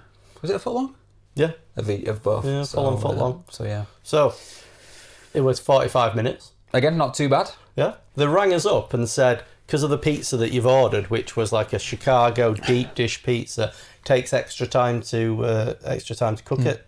I was expecting like an extra hour or something. Still the third quickest. Yeah. Third quickest it is. So yeah. Delivery friendliness was, I'd say, a solid 7. Do you know what I think messes up It was the quite delivery professional. is when they need the PIN code. Yeah. It makes it a bit like, Yeah. I don't trust you. It was on a delivery app, so I don't think it won't have been their driver. Oh, no, that really will no. it? It's just So it's an external delivery agent. So we're going to do packaging. packaging. Very standard. Yeah. To be fair, I was quite impressed that the pizza box held up because it was Yes. heavy. It was It was really heavy. heavy. So, yeah. What were we saying? 7? 7. So main food, we're going with the pizza for the main food and a sandwich for the side. I mean, yeah, it works for me, yeah. So for me, the pizza, it's something I've never had before. Have you not had one I've before? never had Chicago style. Yeah. Um, What's your thoughts? So it's proper. It wasn't like, we're not talking big thick bread. We're talking quite a thin crust, a big thick layer of cheese, and then a load of sauce on top. There's pepperoni. My only issue with the pizza, very nice. Cheese good, sauce good, crust good, meat good. Good. It wasn't actually. What? The meat I one? didn't feel like the pepperoni cut through the rest of it to actually... I didn't even notice it was there on the first slice. There wasn't much pepperoni, I will say that. And that might have been the issue, yeah. I only had like probably half of a slice. For the hand-cut pepperoni. Yeah. But yeah, but yeah. But I am still going to rate it as a 9. A 9 for that pizza, hell. yeah. I was contemplating giving it the 9. See, my problem is, I think if I have another one, it might drop down a little bit. But on first I eating... think it's because it's like the first time. Yeah, on first eating, that might be a 9. I've had it before, and I actually had a proper one from America. Yeah. But I think that was pretty banging. So Yeah. I think a 9 is a solid. I think it's as... You're going with a 9? I was thinking 8.9, but Not 7. not a 7. Not 7. No, we don't always do 7s. We don't always do 7s. We hardly ever do 7s. Look at the last one, Pizza We even Guy, added 7. We even added them up, didn't we? It's 8s that we're actually worse for. Yeah. How dare you, Steve? I think 9 is warranted. Yeah, 9. So yeah. Side, how did you feel about the sandwich? Again, I really liked it. I thought it was really good. The problem is now is if I go there, what am I going to order? One or the other one. We did have issues with the 2 sandwiches that we picked. Philly originally. cheesesteak, then meatball. both unavailable tonight. We settled on a chicken parm. So big breaded chicken, some cheese, lots a lot of cheese. It was like cement on it. And then the marinara sauce, very nice. Yeah. So what would you rate it? Again, or do you have any other comments to make about it? Because the bread wasn't like Subway, it wasn't soft, was it? It was more like a bit more of a baguette. It had a bit of I guess more of a, not a crunch, but like some solidity to it. I mean, it needed it. The amount of stuff on there, it would have destroyed like some soft can you imagine bread. it? Like if you put that filling into a Subway thing, it'd just disintegrate. Apart. So, is it a 9? Might go 8.9 because I did like the pizza a hint more. I'm gonna go 8.9. So obviously, I'm massively into pizza, so that might explain my rating for the pizza. So I am going to follow you with an 8, but I'm going to have a 0.7. All right, okay. Yeah. This is going to get like really like 3 decimals down. Yeah. It was now, solid. an interesting one. Dips. So what did we order? Herb and cheese. We ordered garlic and herb, yeah. Did we get garlic and herb? No. No. They were very nice. They rang us up and said, look, it's going to take longer. We're sorry about that. We'll give you 2 free dips. And I was like, buzzing. Yeah. So we picked pepperoni mayo. Yeah. And we picked barbecue. Nice smoky barbecue. Yeah. Pepperoni mayo, which I suspect is just pepperoni grease in mayonnaise. Still very nice. Yeah. Did the job. But yeah, we didn't get our garlic and herb, which we actually ordered. No. So we did still get 1 free dip. Technically speaking, yeah. Yeah. The barbecue sauce was nice. What have we given for dips before? I liked the tubs. Did you see the lids, by the way? Oh, it had like a double seal. Thick lid, yeah. It had like 2 air holes underneath and then 4 on top. Yeah. But it was like, yeah. I'm going to go with a 9 again. I thought the dips were great. Yeah, 9. Tubs were good. Dips were good. It's going to be, it's probably just going to be takeaway of the year, isn't it? 2025. The rest of the year is just going to be filled with what as good as such and such. Yeah, just filler. We probably should have waited until the end of the year because we've ruined the year for us now, haven't we? So, Worst takeaway year ever. So yeah. do they do desserts? I have no idea. Well, I don't think so. I didn't see anything on the menu. No, they do adult drinks though, don't they? Pocket cocktails. yeah. No idea, we didn't order any. Don't ask. Maybe that'll be the next time we do it. We'll order a pocket cocktail. That's it, we just sack off the takeaways and just start ordering booze. And just eat. We've ordered 5 cases of beer from the local... what is the local shop to us? Londis. Yeah. Right, well, I think we'll leave it there, won't we? Yeah, 10 out of 10. Well done, subs and suds. Well, no, it's more like 9 out of 10, but... Yeah, overall. Yeah. Yeah. So, yeah. Okay. Really good. That should be a normal video, but it'll probably be a time lapse. How did you get on time-lapse anyway? When I put it in, sometimes like it something moves brushes the it and stuff. it moves the setting, doesn't I it? hate it when something brushes. Go Fest. Welcome back, or maybe not, I'm not sure. It depends where the cutting happens. I hope so. So, here we are. What most of you have probably come here for. More than likely, yeah. More than likely. Also got And beers. yeah, it's beer time, isn't it? I've already opened mine. Cheers. Cheers. Did we do a Benidorm episode? No, we haven't. I mean, I feel like we're going to have to cut all this bit out. So, what you're here for, you're going to listen to someone that you're hoping knows what they're talking about. I'm an ambassador after all. Should do. No, me. Or you. So, Pokémon GO Fest in Paris 2025. That's what we're here to talk about now. That's this year, Joe. That is this year. So, we're going to talk about what you need to do before you go. Yeah, that's what I mean. The main thing you need to do is we're prepping. So this is all stuff you need to be ready, done. Yeah. Before you step on that plane. Yeah. Which, I mean, I always say this, and there's me like the night. I'll never forget Dortmund. Obviously, by that point, I want much storage, and I was like the night before, like try and transfer stuff, and yeah. So don't be that person. Be prepared, and you can just relax and enjoy it. Yeah. So basically, you want get that storage in your Pokébox. storage. That's the key thing, really. Yeah, because you don't want to be there having to delete stuff, do you? You don't want to waste time. Is the main thing. You want to be maximising the time at the year, so you don't want to be there. Yeah. How much would you say you need? I'll tell you how much I'm going with. I think you need 1,000 per day. 2,000. That's more than I was hoping you'd say, because I don't know if I can get 2,000. I normally run a com day. I say you can do it with about 300 plus. That's only a 3-hour event. This is obviously a lot longer. So what is it? It's 2 till 6 hour slot, isn't it? So that's 4 hours. yeah. So you got an extra hour, so add on 100. And let's be honest, you're going to be playing it after hours as well, Yep. a little bit. Personally, I'm wanting to go with about 1,000 plus. Yep. But this is from someone who's got a serious problem with hoarding stuff. Yeah. So that's Listen my to plan. me. Go 2,000. 2,000 is comfortable, yeah. And you should be able to get 2 solid days in. Yeah, that's fair. Yeah. That's fair. I reckon I can get to 1,500. That's close enough. We'll see. We'll see in the review episode, eh? I don't know if we'll get onto this, but I do also have some tips for transferring stuff. So basically, Just do it now, yeah. Tell us. Oh, well, I'll put some copy paste in the description, because it's basically just search terms. Oh, the search strings. So you can just put it in, and then you can just mass transfer without worrying about is the shines in there, is the hundos in there, regionals, whatever you want. So I'll put those in there as well. So I might make some custom ones as well, which will get rid of like maybe the regionals unknowns and stuff like that. So yeah, so storage. So yeah, see Key thing. the description or the comments. I'll put them in there. I think comments probably the place for it. Yeah, We'll pin the comment, the search it makes a string big comment. difference. Like during com day, like normally I'd have to like go through them all. You just press it, and you're good to go. So yeah, I think it even don't get rid of the PvP possible ones as well. Yeah, like it takes out the zero IV attack. Yeah, that's Because then generally, not always, but generally what you're looking for they're the Great ones League. worth checking. Yeah. So yeah. And hundos is what you want for Master League, so Yeah. taking them out of both us. Ultra League might fuck you over. Most Ultra League, it's still hundos. Yeah. There's a few outliers, but yeah.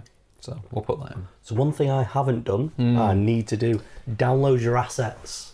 Yeah, I mentioned this to you the other day. It's something most people either don't know about or forget about. But every time there's like an update in the game, or if they add something in, download those assets. Are there any 'cause, other settings we can turn off to optimise? There is one called native refresh rate. Right. That makes the entire thing a lot smoother. Normally it's a bit jaggedy or whatever. Put that on. I think it drains a bit more battery, but definitely turn that on. So I mean, we're all going to be battery packed up. exactly, yeah. So, So yeah. native refresh rate on.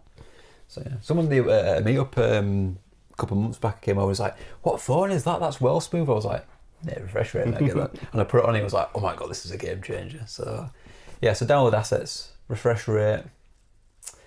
You can do things like I turn the sound like fully off, which saves a bit of battery. There's a random one which is like hair movements. Disabled that. I ain't got time for that. Don't need that. But no, I don't think setting wise. Yeah. Turn AR mode off. So when no you're problem. doing buddy photographs, you don't have to mess about with all that stuff. But no, I think settings. That's just pretty much. Yeah. That's pretty much it. So then your next thing is you need to work out your priorities. Are you after wild shinies? Are you just wanting to raid? Obviously, I would say you can raid outside of your part ticket, can't you? You can, yeah. And most, if not all, of the raids will also be in global as well, which is so. I always kind of don't forget, but I kind of don't want to do raids because I feel like it takes a good segment out of your gameplay when you could have been checking stuff. So I try and limit as much as I can for that. But if you want backgrounds and things like that, Yeah, that's true. There is the backgrounds. I always finish it and I look But back you and I'm still like, get get backgrounds citywide, don't you? Yes. The whole time if you have a ticket as well, isn't it? Or I don't think it is actually. No, just- because we tried raiding a few before. and we just didn't during your ticket day, isn't it? think so, yeah. So if you buy the add-ons, you can still get Yeah, a but the benefit for add-ons, that. But yeah, if you've got to have the add-ons or the tickets to get the backgrounds. But your priorities might not just be the game, it might be the experience itself, Yeah. meeting YouTubers, getting your merch, seeing the photo opportunities. you Photo know. opportunities were good, yeah. You know. To be fair, it wasn't really like obviously it is part of the event, but that was one of my favourite bits of Madrid was us two going off to each of the photo things. Which and we'll talk about that a bit more when we it was talk good. about our part days. So there are priorities that aren't game as well. Work out your shiny and your trade lists, because you might want certain shinies, so you're going to focus on certain habitats, something like that. Your trade lists. You might want to be trading with people. There is a Discord. Again, we'll link it in the comments. Yeah. Somewhere. description, comments, one or the other. It'll be in there. And that'll take you to one that someone set up. Sorry, I don't know who set it up. I'll put your name here. People going, and it seems to be attracting people from all over, not just the UK. Yeah. It means you can coordinate any trades ahead of time, regionals, whatever. People are just posting lists. I want this. I've got this. I might have to put me unknowns, like those 2 unknowns I need in there, because I don't know if I'm actually in that one. Yeah. So yeah, but yeah, we'll put up Kurt from our group. He made, was it Kurt? No, it wasn't. Kurt. It was Brandon. Yeah. Brandon, shout out to Brandon. Made a shiny He made a checklist. shiny checklist. We'll put it up again. We'll put a download for it somewhere. Took him in. Did it on PowerPoint, which is a strange app to use. It's a strong move. But you got to use what you've got. I like it. He's like, have my slides. This reminds me, I saw a meme of, you might have sent it actually, that person who paints in Excel. Which I thought was brilliant. So, but it's a good list. It's on there. It's all segmented for the different ones. I worked out 2 of the hours habitats. I don't need anything from it. So I was thinking maybe those hours. Oh no, but they're not ours. Are they not? Oh no, it's not. I'm thinking of global. You're thinking of global. These are physical habitats. I have to go to a specific area. Because what I was thinking is during those hours I could do the raids, but that's not the case, is it? So what it does mean though is I can just avoid those habitats. Although you'll have to go for the collection challenges. True. But yeah, at the end. Because what I usually do is once you've done all the tasks and things, you then go to the area you want. Yeah. Well, there's supposed to be an area in Madrid for unknowns. No, they were just on the hour, weren't they? Yeah. But I swear on the map there was like a top bit that should have just been all the knowns. But it was something like Mysterious Garden or something, and it seemed like it should have them there. But it didn't. Yeah. But it didn't. No. So, But yeah, anyway, I'll do that. I'll join that Discord. Also, join the Burly Bantz Discord. Burly Bantz Discord, yeah. Why not? You can join Outlaws Discord if you want as well. Yeah. The links will be there. So. I mean, we have people from all over the world, don't we? You know, there's for the worldwide raids. Some Australians, some Americans are in there. So.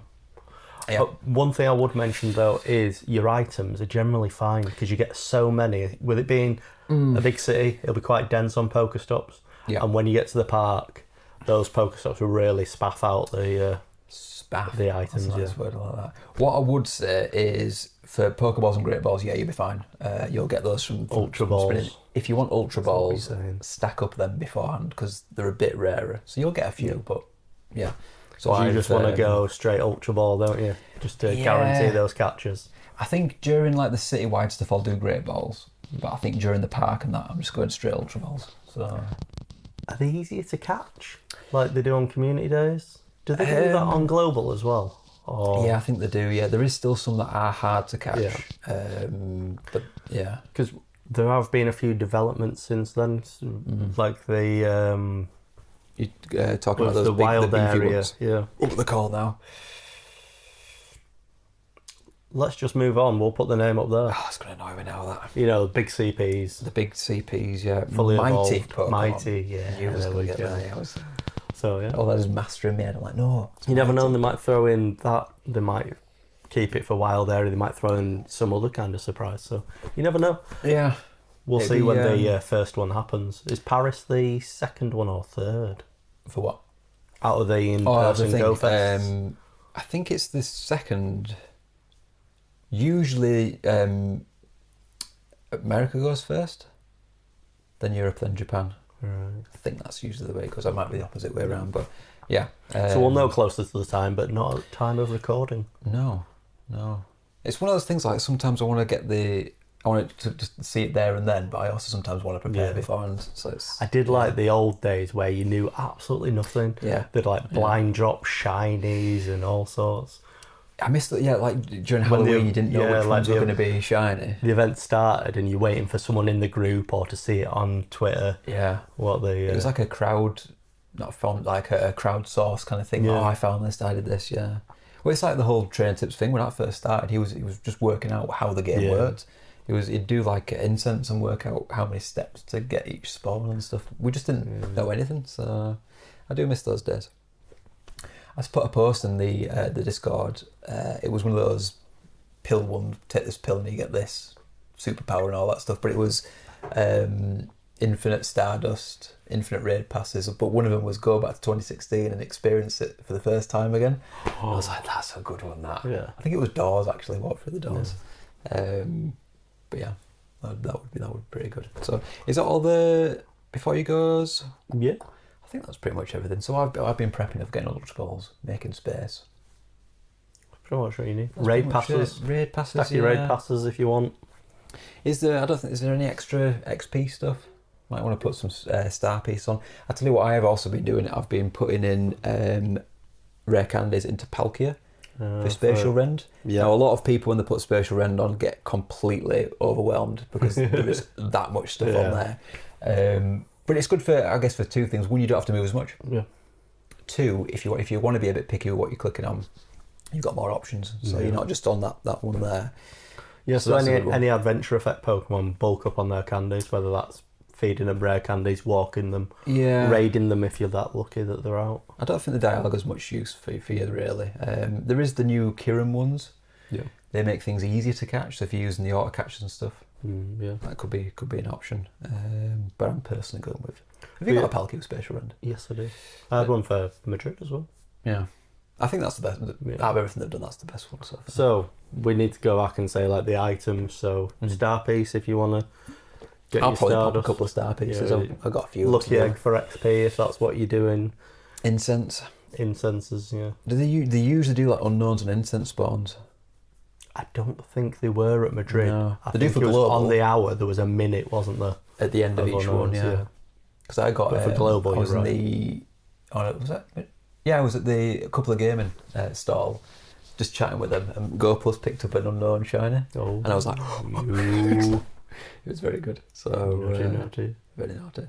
Was it the Go Plus Plus at that point? I think I had it by that point. Do we go into Go Plus Plus on this?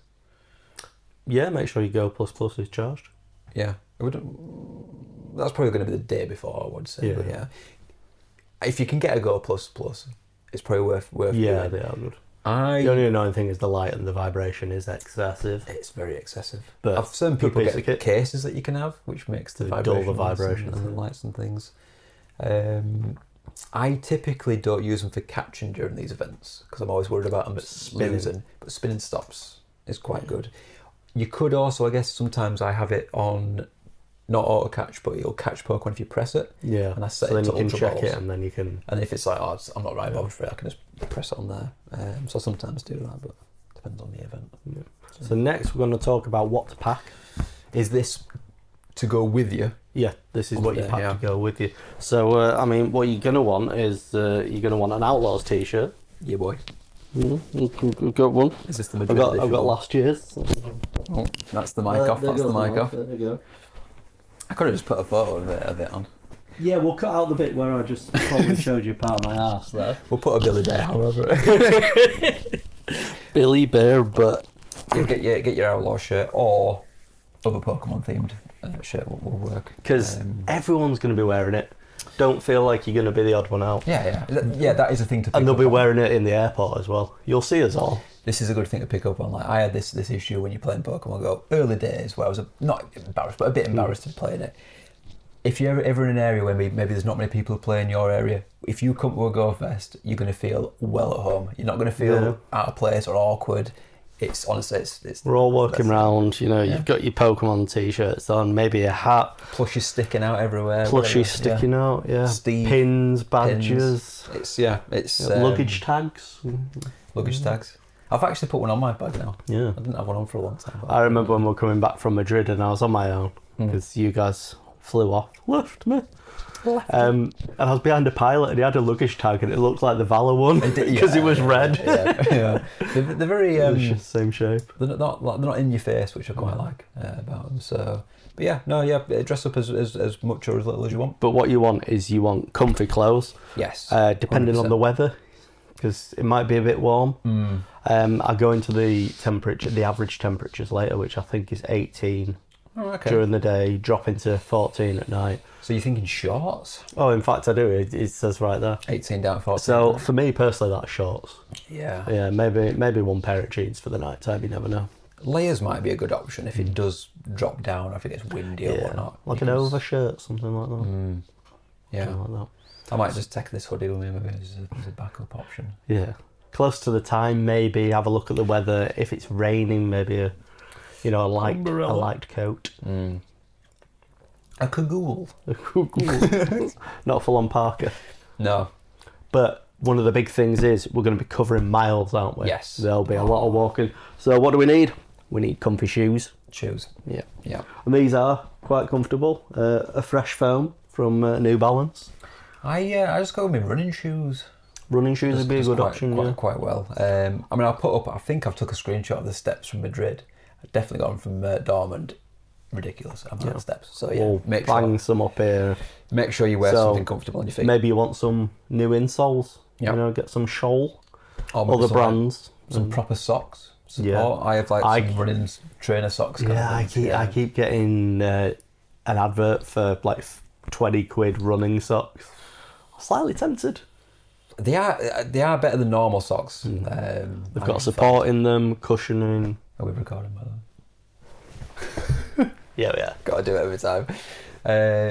I think it's probably one of the key things in terms of like clothing. Yeah. Is your shoes. You need to look after your feet, don't you? That's just general in life. I once did a comedy, which was only 3 hours, and I did it in like pumps, and my feet were ruined, and it was only 3 hours of walking. So No, I'm a don't big mess up believer in spending money on shoes. Like I went to Turkey, obviously land of the fakes. Yeah. I've got nothing wrong with that. I was looking at shoes and I decided not to get any because I thought I didn't think the cushioning was there. It's They risky, looked innit? fantastic, looked the same, but I think if I'd have worn them, You'd have wrecked you up. yeah. The last thing you want to do as well is, especially if you're doing multiple days, is messing up on the first day and not being able to walk the next day. With I'm a blisters, big believer in changing shoes as well. I won't be doing it because I don't have the space. We're just going small hand luggage, aren't we? Yeah. Well, no, I might bring a second pair of shoes actually, but probably not. After party. Well, yeah, I'll bring I a don't know pair if for it's them. a sports bar though, so I don't think it's going to be. I know, but I think too I'd classy. want to get changed for it. Want a fresh pair of shoes. True, yeah. Walk the whole of Madrid in. Sweaty yeah. pair of suit, yeah, that's true. But yeah. Yeah. So other than that, definitely bring your passport. Oh, you need that. Yeah. Unless you live in Paris. Yeah. Or in the rest of the Schengen zone, which we now don't live in. Europe. Although we still had to passport it in anyway, and so, Yeah, it's not much really has changed. Do we have to pay in like a toll fee, or is that just certain countries? no idea. We'll find out when we get those. Because there was one in was there one in Turkey? No, Is that in the EU? no. I thought they would try to join the EU. Oh, they're always trying to join. They're right on like the periphery. Of the edge. So, yeah, toiletries.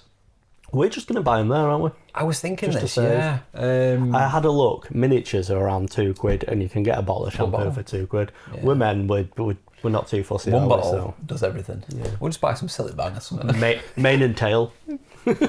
Jesus. That's. Have you ever watched Blades of Glory? Yes. Will Ferrell and the guy who plays Napoleon Dynamite going full circle to me talk about Napoleon Dynamite because of Minecraft director, and he's like, how do you get your hair so shiny? He's like, mane and tail. I need to bring a few things. I'm going to bring some contact lenses. Yeah. They fit in hand luggage though, so I don't have to worry about. You know Liquids. how, because they've got liquids, haven't they? Do you It's have never to been put an them in the... I usually do, but I don't know plastic if you bag? do or not. I just do because it's a liquid. Yeah. But yeah, I usually overcompensate and bring a load of them just in case. Coming back from Turkey, I didn't notice this. In one of the hand luggage we had, there was a Capri Sun shoved in. I'm sure that would have been over 100 millilitres. Didn't say anything, went straight through the machine. Didn't give two shits. It's not because it's a proper bottle. It's a pouch in it. And it was sealed. I don't know. But anyway. Anyway, you got through. Cool. Yeah, so yeah, whatever you need to bring. Obviously tablets if you take Yeah. tablets and stuff, pills and all that jazz. Maybe we'll take our toothbrushes, but not toothpaste. Yeah, that's fine. I'd do that. Yeah. We'll get some French toothpaste. We could review. Poisson We flavoured. could review the French toiletries. Yeah. It was like same. So yeah, this is. I guess there's more electricals next. Yeah. Battery pack is a must. Battery pack. What we got? Once you've got your Battery pack. shoes, get a battery pack. Now I'm on an issue with my battery pack because mine's getting on. Yeah. Still does the job, but it takes a lot longer to charge, and it doesn't charge via USB-C. by. Yeah, that one. makes I've it- got the same. Yeah. I don't think I've got the exact same as you, but yeah, because I think I've only got two. But yeah, those. It I hate charges a them. lot slower. Yeah. And, It's not a real plug. Look at this. yeah. What is it? Is that micro No, it's not micro. micro USB? What's the fat one that the PS3 controllers use? Because I thought that was micro. I don't know, anyway. Macro? Either way, it takes forever to charge. It's got 2 of them, so you have to plug in 2 wires to charge it up because it takes forever. But once it is charged, it does last a long time. So, Hi, Fox Lethal here with a breaking PSA. That is a Pokemon GO Fest service announcement. So today we learned that battery packs on aeroplanes do have a limit. This limit is the wattage per hour, the 100 watt hour limit that you have on your battery pack. You can usually find it not on this side, but on this side here, it's normally printed on this end. It's not very clear because it's a bit old, but yes, if you don't have that printed on and you want to work it out, it is the amps per hour times the voltage that will give you the wattage per hour, so that you can make sure that yours will be allowed onto the plane, because we do not want to get there and have no battery pack or have to buy a new one. Thank you. How are you going to charge your battery pack? Because you're going to need a little travel plug. I've got a little smart plug here. Plugs into the Europe. It's got some USBs. It's got some. They're the best ones. We've got one there, but it's like a transformer, and it just goes into anything. So. But then what I like to plug into this is I like to plug this in. It's a very good hack, is this? You know, smash that in there. Smash that like button. And then I've got 4 UK plugs. Because let's be honest, we need to charge battery packs, phones, Go Plus. Have you got a Go Plus? Yeah, I've got Plus. Apparently they're quite hard to buy nowadays. Yeah, I know. No one can get them anywhere. It's really weird. I got mine really easy at the time, but I've had mine since before Madrid. So we'll be able to plug in everything we need from that. I mean, you might even have a wireless speaker to listen to some boat music. Songs. Yeah. So I think that's everything for that. Just make sure you've got Bring a lot of cables. Bring some we're going to say spare cables in case it breaks or something happens with it. It happens more often than you think, broken cables.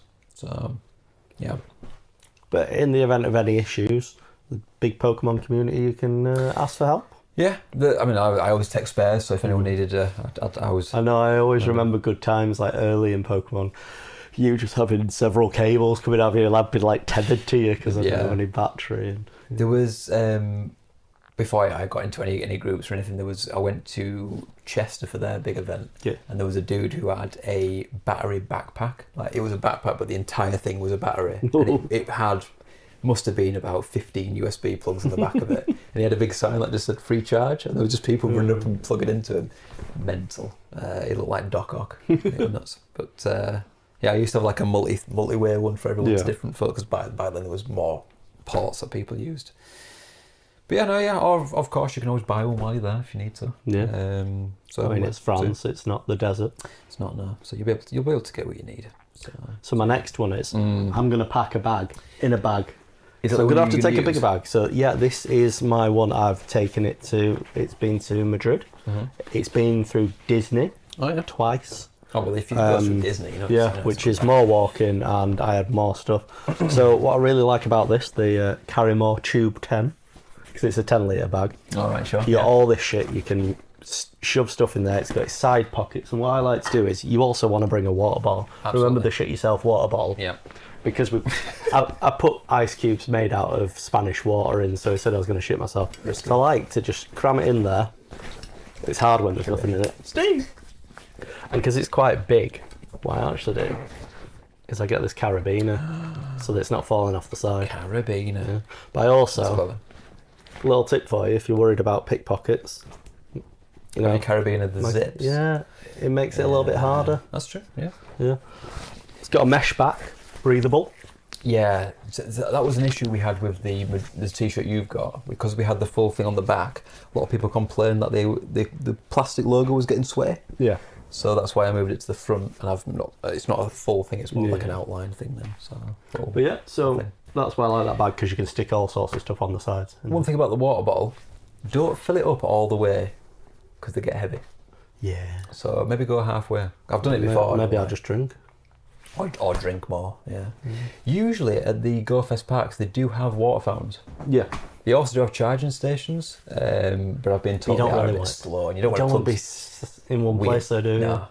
It's usually in a place where there's nothing around, so yeah. It's a good idea. But the water Phillips I used before, I used in Dortmund before, which was pretty good. Other things, sun cream. Just in case, yeah. And a hat.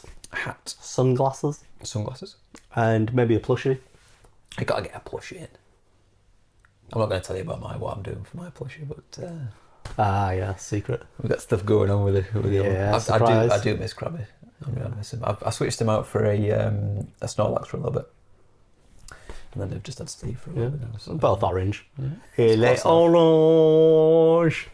I was going to take, because I've got a crocheted Krabby, but it's too big to fit in the bag, so he stayed at home. And I feel like he's a bit more. What's the word? Il est Dubois. A bit more. I don't know. Easy to break. Yeah. So you can sit there with Steve Precious. for a little bit. So yeah, that's some stuff to pack. I'm sure that's everyone what will you have their own ideas. Yeah, there'll be odd bits and bobs that you want for personal stuff, but that's your main stuff covered. So my mouse is broken again. So yeah, so we've got the journey to the airport. Yep. And also the journey on the plane. We're going to throw them in together. You need entertainment. You want snacks. Some people might be driving, going through the what's it called? Channel. Drinks you're going to have to buy once you get through because they if you're flying. don't let you have the big Can't do drinks. that. But the most important thing, download this podcast to refresh yourself en route. Yeah, and it'll also give you some entertainment while you're waiting. So yeah, you can download this one. You could, if you want, download the Madrid one because there might be stuff in there that's maybe some compatible tips as well. So we'll link that. Link. Link that over there. It's up here. So that I remembered from last time. Point of the door for him.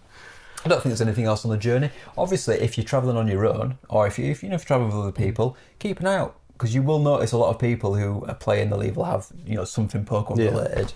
If they're on your plane or if they're sat next to you, have a chat with them. Yeah. We're all well-to-do. Come see us. Yeah. Or if you find us, We'll give you an autograph. absolutely. Yeah. Talking about autographs, I need to bring me my book again. Yeah. Get some more staff signatures, some more YouTubers hopefully. I thought you were going to say we'll take the bread and we'll sign the baguette. Some bread. Sign the baguette for people. Absolutely, yeah. But no, yeah, I have all the communities I've been a part of. The Pokemon one is genuinely the nicest one. Like, have a chat with people. I usually do. Yeah. Walk up to someone and say, "Oh yeah, you play Pokemon Go."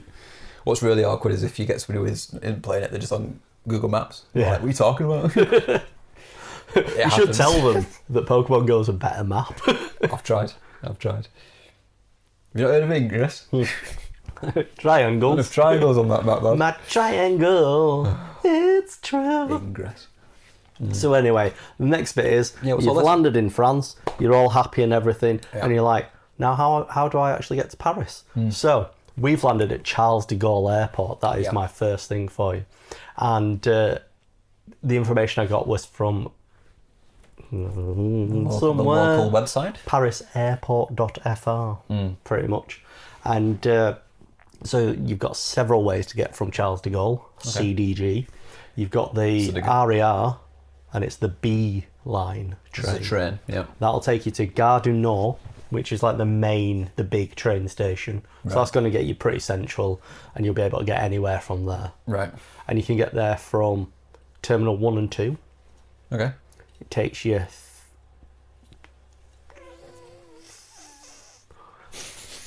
I don't know how I've written, to be honest. This is 30 minutes? 30 minutes. And it operates from about 5 in the morning till midnight. Oh, that's pretty good. Yeah, I think it's every 30 minutes the train, but that's probably wrong because I feel like it's actually quite frequent, that. Yeah. But it's like the regional version of Paris Metro. Oh. So it's kind of like the Metro, and it's normally bundled in on tickets, but it's more of a, it has less stops kind of thing. It coincidentally also the one that we'll be using to get to the park. Oh, right, okay. Hopefully, yeah. So one of the things to mention as well is they were going to have traffic roadworks on the train. That's now been cancelled, so you don't have to worry about getting buses and stuff now because they realised that would have been a nightmare. So that's €13. It's not too bad. Yeah. So Is that for the day?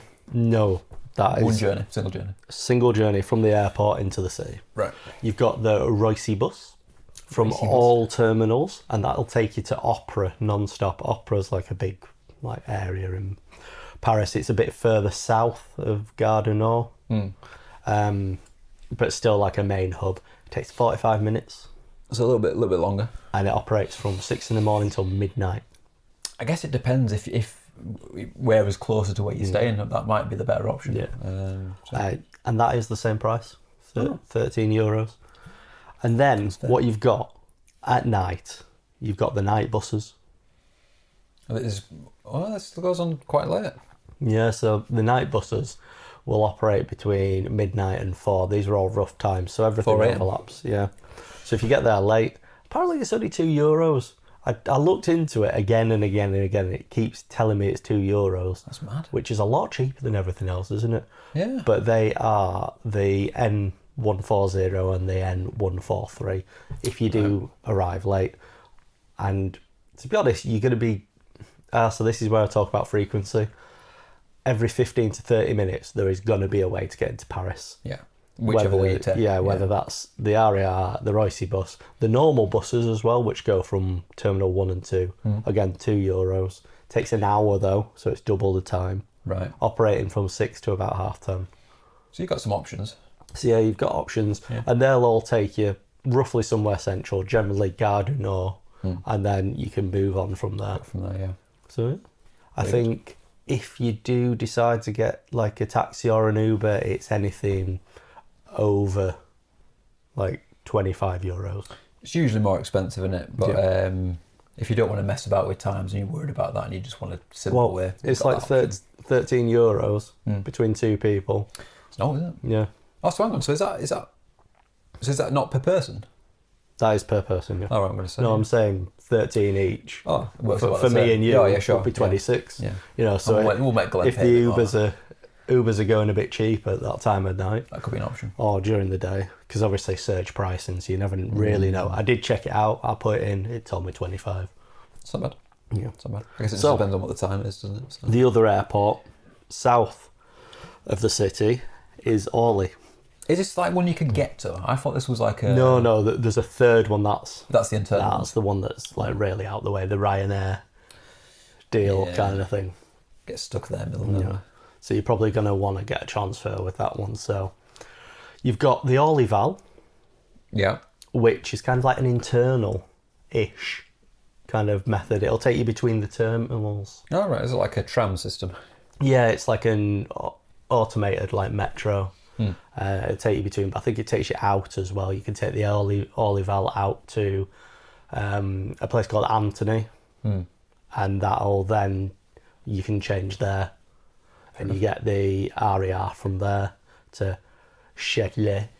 I'm going to be absolutely butchering names, which is quite central. So again, if you need to get anywhere else, very easy to go north, east, south. Well, not south. You just come from south. Yeah, you don't become all west. South. Yeah, and that'll again €13. You've seen a theme here. Generally, to get to the airport, it's going to be €13 on public transport. You find most are a bit like that, flat rate kind of stuff. Yeah. And it's mostly, we'll go into tickets later, but it's mostly separate.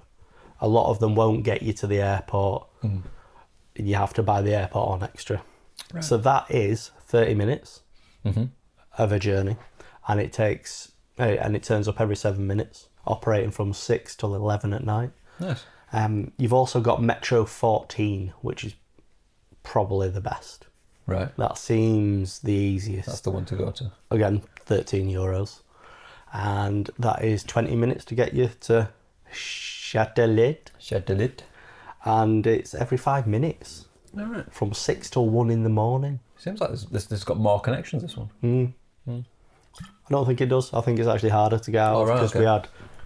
we had the RER, we had the bus, we had the Roissy bus as well, and then we had the night buses. In fact, you are right, this does have more connections. I've just not bothered with them. I've told you those two, Metro 14 and the Orly Val / RER.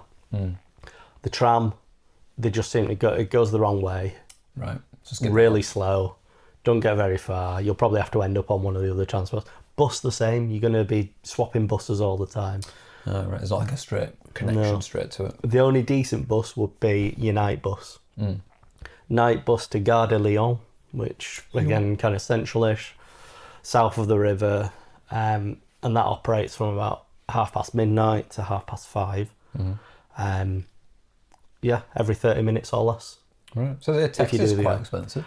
Taxi, I think from both this is as well. Yeah. It's a flat rate, £55 So you'd be better with an Uber or if you wanted euros. to do that. So yeah, That's pretty poor. your Uber might be better, Yeah. depending on obviously time. But that way you know exactly where you are. Yeah. You got all the options. It's like when I went to Rome, that was a flat rate, like €40 into. I think a lot of them are like that though, aren't there? It's just standard fees. Yeah.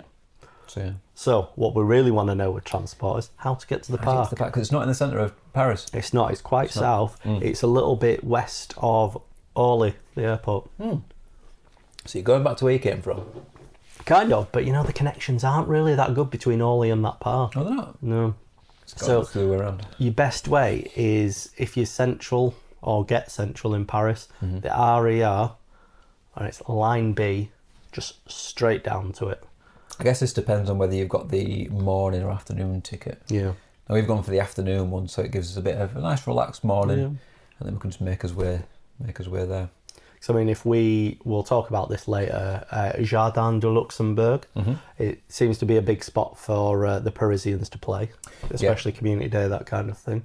That's quite central. You can get it pretty much close to there. Right. So that'll be somewhere you can get from Gare du Nord, which is a big one, and you want to be going towards Saint-Rémy-les-Chevreuse. Right. That is the direction Of where you want to go. you want to be going. Because we'll probably go to one of the parks in the morning. Yeah. And then that's what we did for Madrid, and then make us way to the other one. And then you have, when you're coming back, it's towards, what's it called, Charles de Gaulle. All right, yeah. Because obviously when you always come down to the line, don't you? And you've got a left and a right, and you have to know which way you're going. And Yeah, it you normally go the tells you wrong the way. end, Yeah. especially on the front of the train. So is that the end point? Yeah, so they're the end points. The Saint-Rémy de la Chevreuse down to the park, and then Charles de Gaulle Airport going back up into Paris. So yeah, so we've got 3 that go all down the side, pretty much top of the park, middle of the park, bottom of the park. Top of the park, not great because it's still about a 15-20 minute walk to the park. All right. But But it's not the full park, is it? It's a segment of it. Yeah, it'll be a segment, so we don't know where it is, which we'll go into later. So you've got Bourg-la-Reine, Middle Parc de Secours, and the south one is the La Croix de Berny. Close. I couldn't do any better. But your train's turning up every 7 minutes. We'll talk about prices later because we'll get into the passes and single journeys and everything. A bus is about 3 buses to get from like the middle of Paris. So this is why I'm not doing those works, because that would have been a nightmare. It's double the time. It's like every 15 minutes. Again, Uber's coming out at about 25 as a base. If you want to cycle, it's just over an hour. That's not bad if it's a nice day. You get one of those. Do they have Lime bikes there? I don't know if they do. I know they got rid of all the e-scooters though. Did you? I would imagine they'd keep the bikes. It's a pretty French thing, isn't it? Little bike, little basket on the front. Baguette. Baguette. What I probably would say though is give yourself a lot of time. Yeah.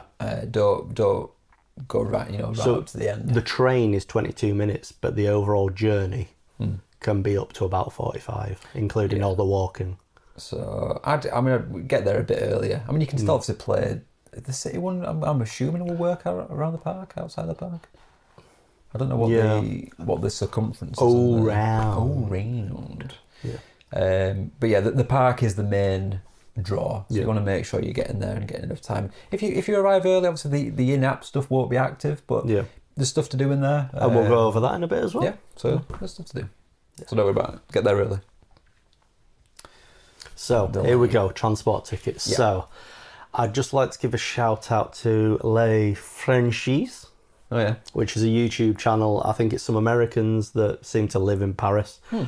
So good video of theirs, and I'll summarise it probably very poorly. They said get the Bonjour Ratp. I'll put the name here so you don't have to rely on what I've just said. Is that an app? It is an app. It's a directional app more than a ticketing app.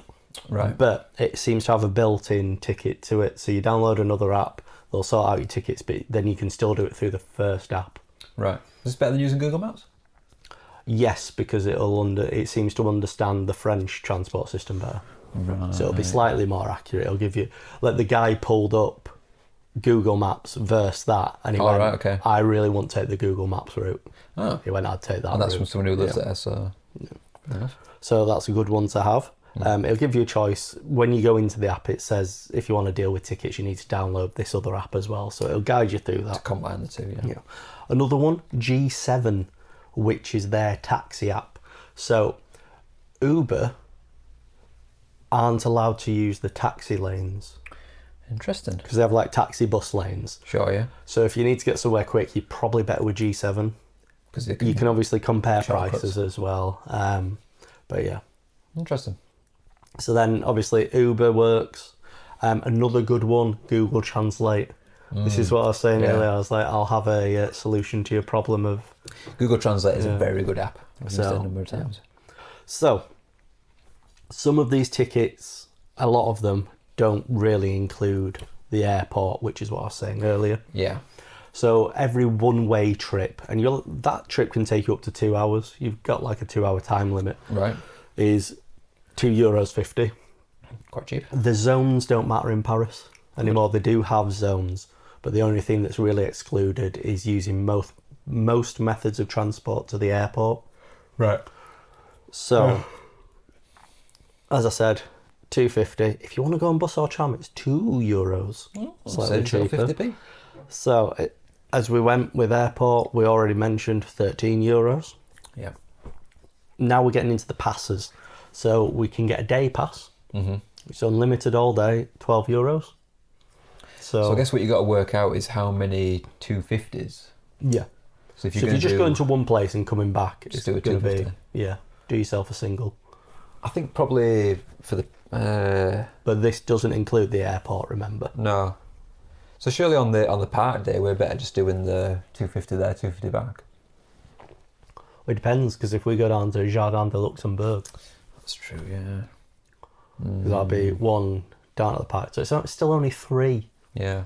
So if we went one place, then skip down to the park and park straight back up That's the point, yeah. to the hotel, then that is 3, so still less, yeah. I guess we'll have to work out what we'd want to do in each day. So you kind of need to know what you're doing each day to work out which is the best. Or you can just get a day pass and then you don't have to bother. You just covered an eye, yeah. You can get a visitor pass, which gives you everything. You're allowed to go to the airport. You're allowed to use every method of like public transport, but that is €30, which seems a lot. Yeah, you'd have to really travel hammer for that, yeah. The more days you book, Yeah. the cheaper it gets. Right. But I still feel... I don't think... 45 for 2 days still seems too much. 63 for 3 and 77 for 5 days still seems too much, when you can just pay €12. Like 12 times 5 is 60. Yeah. You're still not... Because you're only going to have 2 airport trips into that. So at 5 days, you are just slightly saving. Yeah. Just go with it, yeah. Either the day passes or just individuals. I think that's The other option, bit of a weird one, bit more for the Parisians, the Navigo Weekly, because this starts on a Monday, ends on Sunday. So if you're there on Monday, you'd have to buy more tickets again. Yeah. You'd have to be there on the Thursday to buy it, because on Friday it starts selling for the next week. Oh, right, okay. And it doesn't go 7 days, it is literally that weekly. Right. If you get there on Thursday, you've missed the Monday, Tuesday, Wednesday transport that you've just bought. Right. But at So if you're going for a bit longer. €31.60 is quite a good deal. If you're staying a bit longer. Absolutely. Yeah, if you're there Thursday, Friday, Saturday, Sunday. Making a holiday. But doesn't include your airport again. Right. And if you have been to Paris before and you've got some old tickets, they are valid till December for some reason. Oh, ain't that nice of them? So that's your tickets. Hopefully I've summarised that quite well. I would say so. So what I'm going to go on, I'm going to take you on a tour of the sites. Nice. The key So- places. Eiffel Tower. I kind of want to get a... I was joking the other day about doing an Eiffel Tower with Glenn in front of the Eiffel Tower, but I don't know if we'd get in trouble for that. But I want to get postcards pinned from the main spots. I also want to find the ambassador spot as well, which I imagine will be in that pack. Jardin de Luxembourg. But yeah, I'll do like to pin in favourites, some of those. So one place we've got, obviously what everyone thinks about, Paris, the Eiffel Tower. Yeah. Tickets are really hard to get. They've sold out unless you want to shell out for premium. Do you want to which is €44 per person, but you do get a lift up to the second floor. This is only second floor premium. Champagne. Nice. They're probably on sale with touts. You can get a 39. I've put pounds here, so I'm thinking I've You've also got a guided tour. Do you know the guided tour of the Eiffel Tower? I don't think you do, no. It's not the really. top. It's the bottom. Apparently the second level is the best place to go. Further up is just congested. People try to take photos. Yeah. Also, if it's a misty day, you can also have problems seeing. But I think we'll be fine at that time of year. It's more kind of early spring. I would have thought so, yeah. But tickets should be €14.50 for the second level using stairs. Right. But as I say, I've already checked for our dates. Already gone. Not doing that then? They probably get scalped, don't they, as soon as they go on sale. Yeah, probably. So, another place that is free to have a really good view of the city, but because you're not on the Eiffel Tower, you get to see the Eiffel Tower. Yeah, which I think is the better option. Galeries Lafayette. I think it's like a shopping centre. You can go up to the roof. Yeah. If you get there early, not many people, it's free. Get a really good look over the Paris skyline. We have a similar one in Wakefield, where we reside. If you go at the top of, there's a multi-storey car park next to the train station, you get a lovely view into the prison.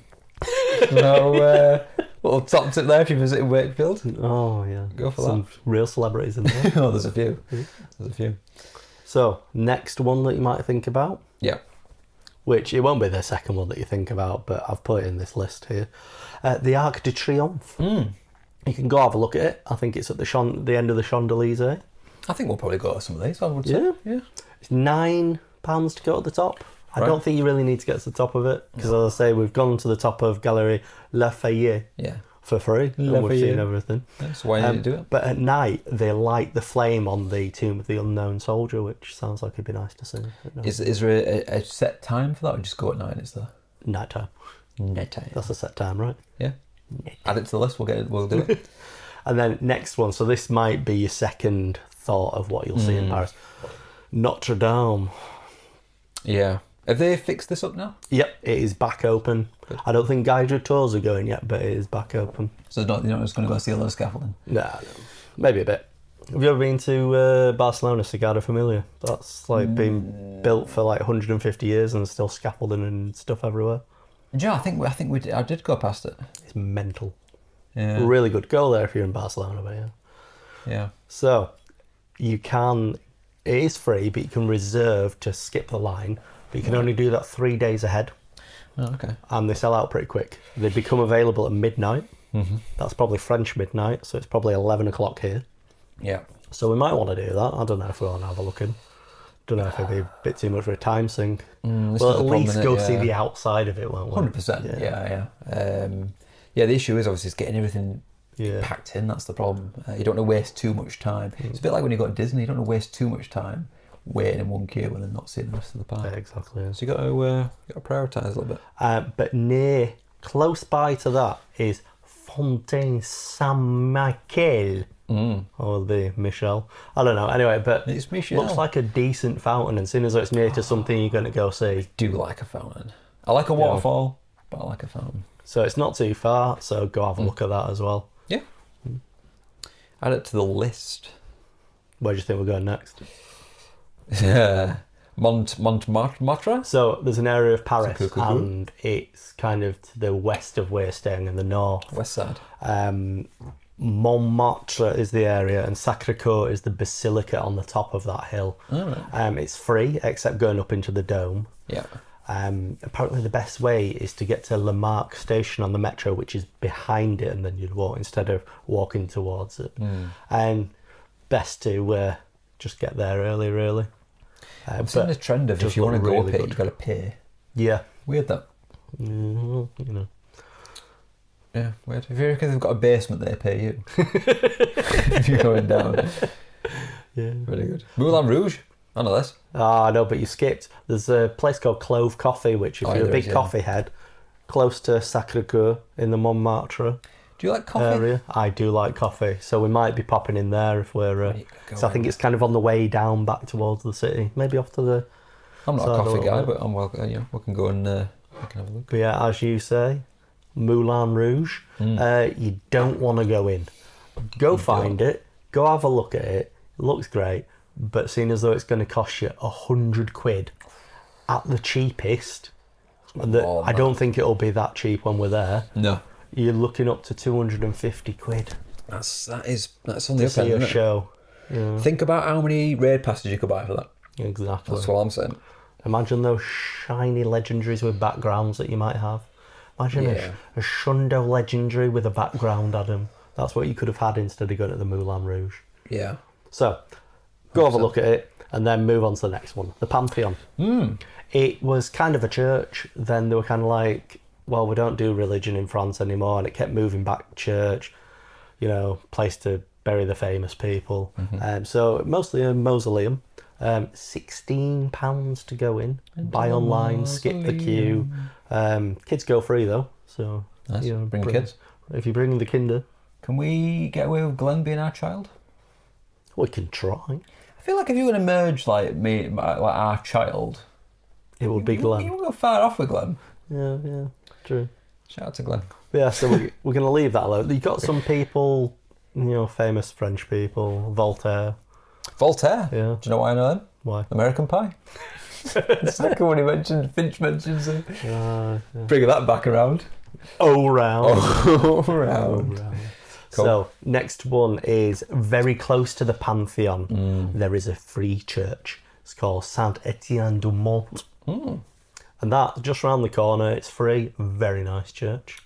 We'll definitely pop in there. Yeah, so we'll have a look at the Pantheon, then we'll go around to the free church. Yeah, boy. Get some freebies. Cheapos.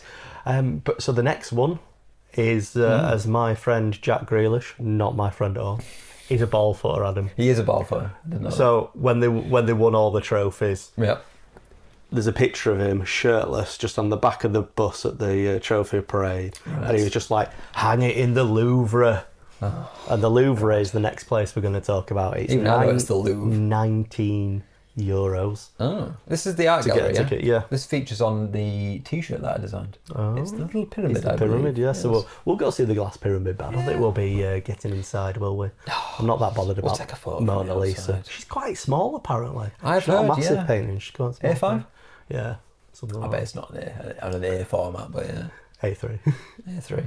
Didn't she get paint or soup thrown at her recently? Yeah, they've stopped doing it now, though. Sort of, haven't they? yeah, they've They stopped that now. did the final protest. They've got the point across, and yeah. So that's about as much as you can say about that. But apparently there's a secret entrance, the Carousel du Louvre, and it'll get you in quicker if you've booked your ticket, rather than hanging around with all the peons in the crowds trying to get in the front. This is like back in the day when you used to want to get in Havana, which is a club in Wakefield, and they were a bit stingent on if you didn't have shoes or whatnot. But there was a club attached to it, which you could get in, and then you could sneak through to the back. Where was it? Around the back, wasn't it? You actually went underground.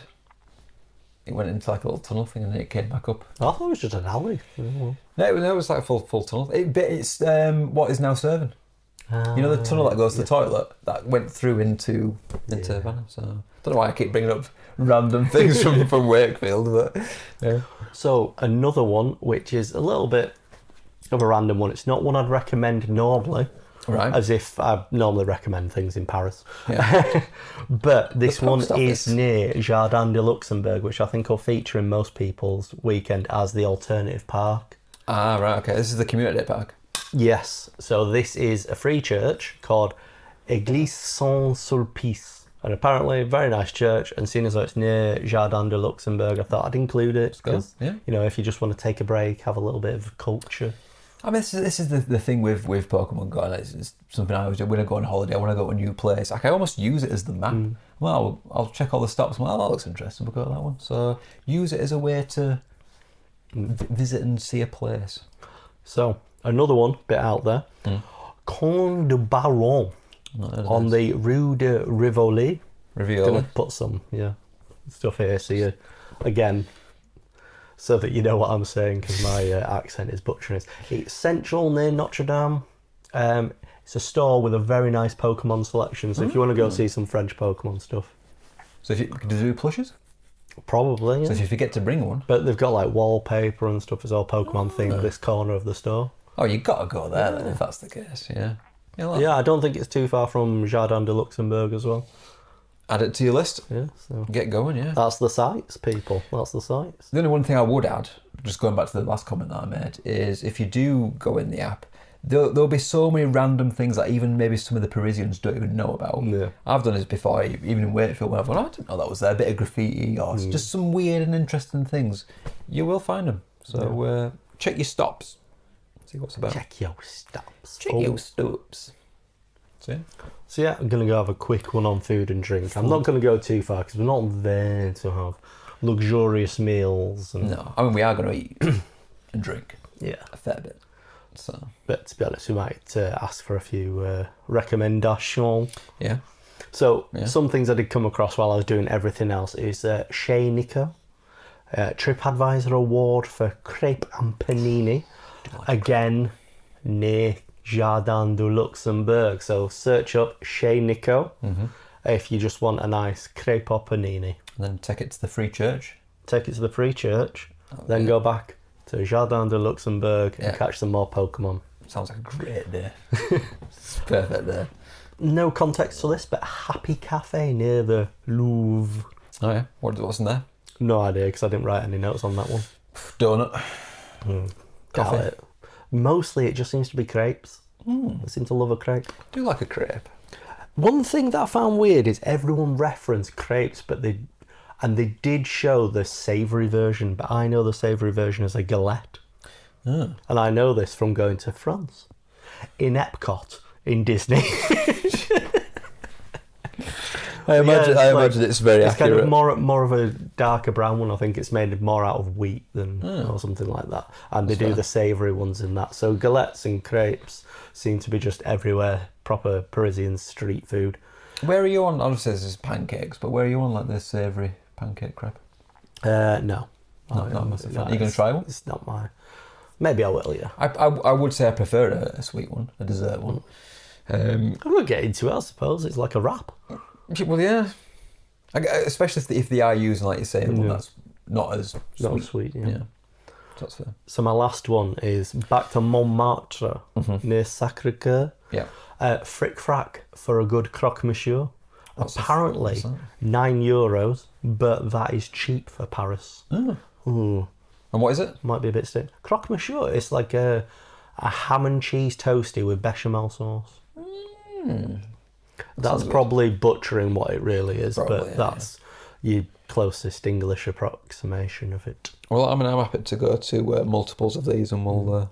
I'm happily. Yeah. But I think all of those, none of them are like franchise or anything. Yeah. So we'll see where we end up. But we want croissant, we want baguette, we want crepe. I want to go to like a local bakery. Maybe not a bit of French onion soup. I've had French onion soup. Do you know where I had French onion soup? Sneeze.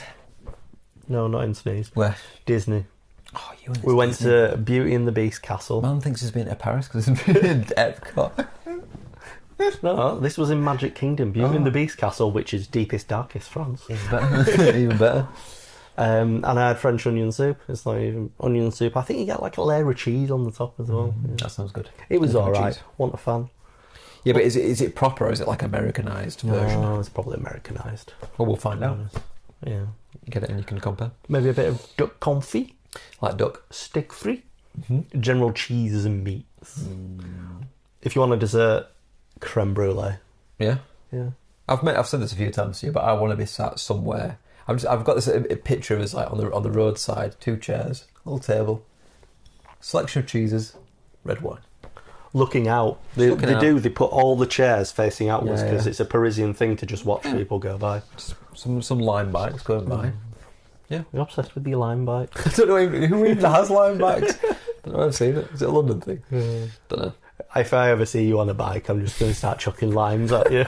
Lime bike, lime bike, lime bike. Have I ever told you about the lime that I gifted John for Christmas? That's a story for another day. We'll leave that for another podcast, but it's a very good one. So you got your supermarkets, you got Carrefour, Monoprix, like Tesco Express. They seem to be everywhere, so you can get in there, get yourself a baguette, and get some fromage, that's cheese, French for cheese. Omelette du fromage. Omelette du, yeah. Thanks, French Dexter's Laboratory. I learned things. So if you just want a picnic, just go in there, get yourself a few bits, sit in a park, sit in a free church. That could be one of the meetups we do. Meet up in the park, picnic in the park with the outlaws. And then drink, wine, pastis. What's a pastis? And the 75 for like liqueurs. Oh. Or if you just want to go fucking mental, absinthe. Absinthe. That's a bad one. There are your 4 drinks. So a good place for just general cafe and bar life. Rue de Matre. Pretty good. And then you got Saint-Germain, which is just north of Jardin de Luxembourg, which I mentioned pretty much every There's fourth a lot sentence. going on around this little area. I think I focused quite heavily on the areas because I know we'll be there. Yeah, makes sense. Apparently cool food and drink down there, so yeah. Right. Maybe that's where we can do his cheese board. Yeah. So yeah, that's a quick one on food and drink. You a fan of cheese? Yeah. Cheese is alright. Cheese is good. So anyway, we have mentioned it a million times, and it's going to be the second one on this list. Where to play non-park. So you've got Les Tuileries. So this is once you've done the park, or I guess the extra days. Yeah. Any extra days if you want a good solid place that's not just going to be wandering round everywhere and nowhere. Sometimes you want just a spot, just to play solidly for a bit. So if you want lots of spawns, you want something central, you want something beautiful, you got Les Tuileries. And you know where it is? It's between the Louvre and Concorde. Okay. Concorde's a big kind of spire. Yeah. And either end of the park, that's the 2 monuments, and you've got this park in between. Nice. You got metro stops on it. You got Palais Royal Musée du Louvre line. That's metro line 7 and 1. So Paris, they number their lines, yeah. Yeah. That's similar to Madrid. Yeah. There was colours as well, I believe, Yeah. but it was more number focused. And then you've got Concorde lines 1, 8, and 12. You can get off at Concorde. Capital O intentional? Definitely not. Okay, good. Oh no. I thought maybe that's, you try to do an O thing. So yeah. So Cone that's Road. north of the river, pretty much on the banks of the Seine. Nice. Yeah. So Like a river. looks like it'll be good. Then the one we've mentioned over and over again seems to be their community day spot. Jardin, we are recording. I can't say it from my side. Jardin du Luxembourg. Lots of spawns.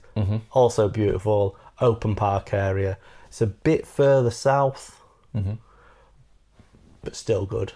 It's right on the RER line, so you can jump out the park onto the RER, straight down to the park, the Fest Park, the Fest Park. What time does the afternoon end for the party? Is it 5? 6. 6. 2 till 6.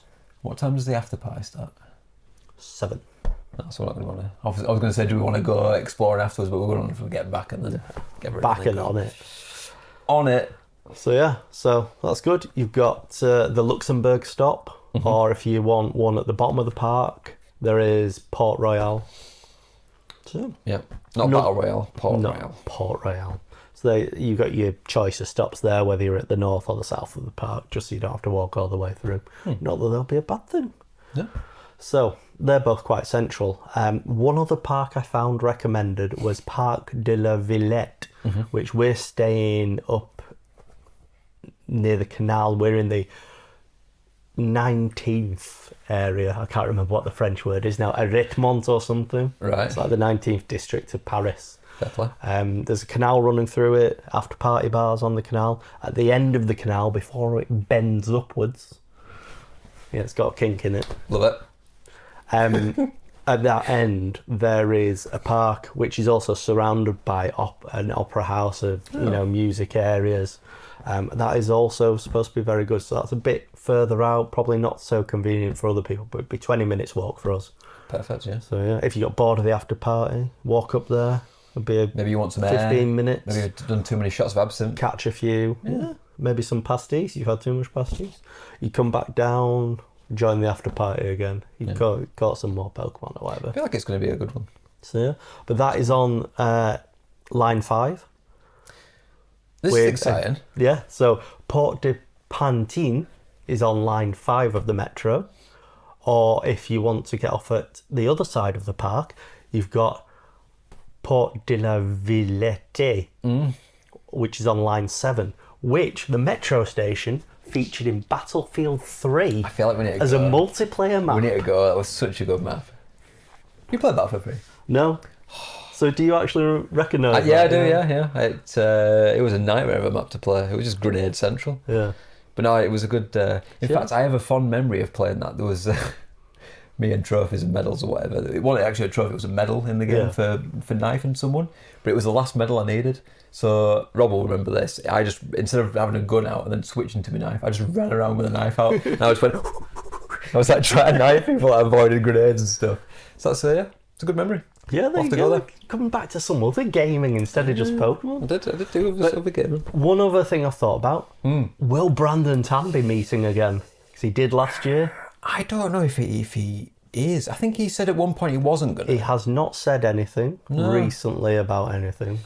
Although recently he did say he's back to live streaming on YouTube. Right.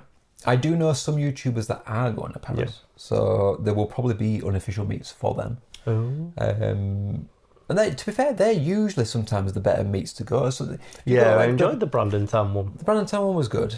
I got a Wobbuffet off him. Yes. Trade, you still got it? Yeah. Of course I am. I'm not getting rid of that. Yeah. I've got some Brandon Tan cards somewhere that I kept from that. But so sometimes, usually, even in the park, sometimes they have. I know when I went to Dortmund, they had the official ones. And then I came out of one and just randomly bumped into Zoe Two Dots. She was having an unofficial meet from outside there. So yeah, any of your favourite YouTubers, if they're there, see if they've got a meet going on. But yeah, just keep an eye on them on social media because that's probably how you'll find They'll them. let you know, if they are or not. But On the socials. On the socials. You might also find it on the Campfire map as well, which earlier to the day. Sometimes another good app to download and go on. There might be some meets. I don't know if there's actually check-in bonuses. Surely they would do that, for the official ones. Maybe, yeah. No, I've not looked into that. If not, we might be able to set up. We might get some additional stuff from that. So we'll see. So while you're playing on your non-park days, you've got some options to enhance your experience. This is the Pokemon Go experience. Yeah. Yes. Yeah, Pokemon Go experience. If you want to do extra things on other days, you've got your citywide gameplay, which you can buy €16 per day. Yeah. Which will be the same bonuses as your park day, won't it? So we'll go into those bonuses later. Yeah. Are we buying that? In previous years, I haven't. Because I've the main day you play is full on. Yeah. It's a long day. So wanting to do that again. But because we've only got 2 days really, haven't we? If we are going to be going seeing the French stuff. We're mostly there'll be a lot of auto catching. A lot of that. Yeah. So it seems, I don't know, a bit wasteful. Yeah. I So feel we'll see how we feel because you can add it on at any point, really, can't you? Yeah, you can do. Yeah. I also feel like sometimes it takes away from the day as well. Yeah, because then it'll be you spend that whole especially for us because the day will be before it'll be like we're getting the same spawns as we did yesterday. I've done this, but I feel like you. But then it could also take the pressure off trying to get stuff on that day, and you can enjoy the park experience more. Yeah. I've always been of the opinion if I don't get certain things, it's just like, well, that was my event. That was what I got, and sure I would have liked more, but you just get what you get, and that's part of the whole Pokemon Go experience is you get those. So instead of going over it twice, in the next section where we talk about the park, we'll tell you the bonuses that citywide gameplay will extend into a different day for you. Sure. So we've also got Egg Enthusiast, and the price will be here because I've forgotten to write it down. It's like £8 or something, but yeah, we'll put it down. And the Egg Enthusiast gives you quarter egg hatch distance, increased chance of 10k, 3 times hatch dust, 3 times XP, 3 times candy. Again, I've never bought this. Yeah. I've always been stung with eggs. I've never had anything good out of them. my biggest problem here is there does not seem to be any mention of extra incubators. No. So you're getting all these reduced things, but it's just you're just having to pay for more. Whereas if they gave you like 10 incubators, maybe it'd be worth doing. Then next one, Raid Lover. 18 free passes every day. Yeah. On your day, I believe you get 9. Yeah, just included with your main ticket. Yeah. Yeah. So that would probably still only be 18 altogether on that day, wouldn't it? If you got Raid Lover. It wouldn't stack. Now again, if I bought this for Madrid, I wouldn't have used those. No. I would have lost some free passes there. But I guess if you're focusing on raids, I would probably buy We it. did about 3 raids the day before, didn't we? 3 or 4. We didn't do too many. Not many, no. But you do get 5,000 XP extra for each raid, 6 additional candy for 5-star and megas, 3 additional XL candy for catching Pokemon. So if you're really concentrating on those raids, It's the one to go for, yeah. and if maybe you want to do a park day of catching, you want to do a day of raiding the day before or day after. So yeah, but that is only for trainers over level 31. Yeah, do you reckon any XL trainers candy under anyway. 31 are going to Go Fest? Maybe new people Possibly. might be, yeah. It's always an option. I feel like getting to level 30 is quite quick nowadays, usually. You've got a lot more options, haven't you? So yeah. So with the park day, we're going to speculate on entrance Ooh. Do you know how and many entrances there are? location. There's quite a few entrances. So if you just if we bring up the map. Oh, map. So here we see the park map. Yeah. And I've circled the 3 different metro stops. Okay. And it's going to depend where they actually locate Go Fest. To where it'd be worth getting off at. Because I mean, if you look at the top, there's a big strip, but then you've got some kind of chateau. So do they want it near the chateau? So I'm thinking top, probably not. No. You've got this a looks clear quite good area. this down here, this whole thing. Yeah, because you've got it's quite densely wooded from the top. So we don't know. So are we going top, middle, or bottom? And basically, we don't know at the moment. Yeah, interesting. Because there are several. Don't know how far they're going to spread it apart. Because that green bit down the middle is actually a canal. And then there's like that little offshoot pond. So I think it's might be, you see to the middle of it, there seems to be that clearing. I think it's going to be there. Yeah, because they do want some clear areas, because when they put the big tents up and stuff. I guess it depends on what they're going to put in there. Each park is different. Yeah. I actually still think the Dortmund one was the best one I've been to. Yeah. It had the most stuff, in a sense, but... So anyway, yeah, I think it'll probably be that middle one, which means you're probably looking at still the bottom one. Yeah. Because if you're coming at the middle, you've got to walk around the Grand Canal. Yeah. Again, it depends on the park. Usually they have multiple entrances. But, yeah. So my choice, La Cruz de Berny. Cool. Could be the way to go. Could be the move. Good with the move. It's an algorithm thing. So, We should probably check the campfire map. See what's going on there. Because last year, when I went and looked at the Madrid one, there was a spot and it had like a load of ambassador stops. So I was assuming that would, and that's where the Brandon Tan's meetup was. yeah. So yeah, That sneeze got to be you're going to think of some park day tips for us, Adam? Food. Yeah. You want to...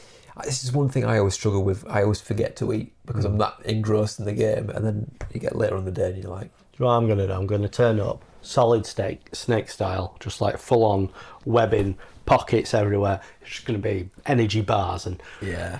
What are those things like that runners use? That's like liquid glucose or whatever it is. Let's get some pickle juice. What if someone gets a cramp? So yes, Pickled eggs. pickle juice. So you were saying you always forget. You always forget to eat. Shit, yeah, I do, yeah. So maybe keep some snacky stuff on you. yeah, but again, sometimes I put snacks in the bag and I'm just like, just completely... So you maybe set timers on your phone that say eat and drink, Eat. survive. There is a Lidl to the west, but that's really far away from kind of like the transport options. So you might be able to find a more local one closer to your metro. Yeah, RER stop. Yeah. You might be able to just turn up with it. Probably. Snacks might be the best. I don't know how they are in terms of like security. Some ones that I've been to, it's like you got to get a wristband to get in, and you got to go through like barriers. Other ones, it's like I was walking. It's a park. Yeah, so Madrid was like that. We'll just see what they do. If all else fails, there's food trucks. And last year they were selling beer in Spain, weren't they? They were. Yeah. Did we buy a beer in the end? I did.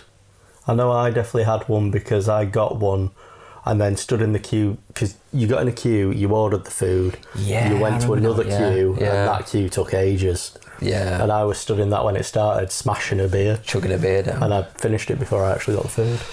Yeah. So take your beers yourself. Bring some tinnies. Crushing tinnies. Yeah.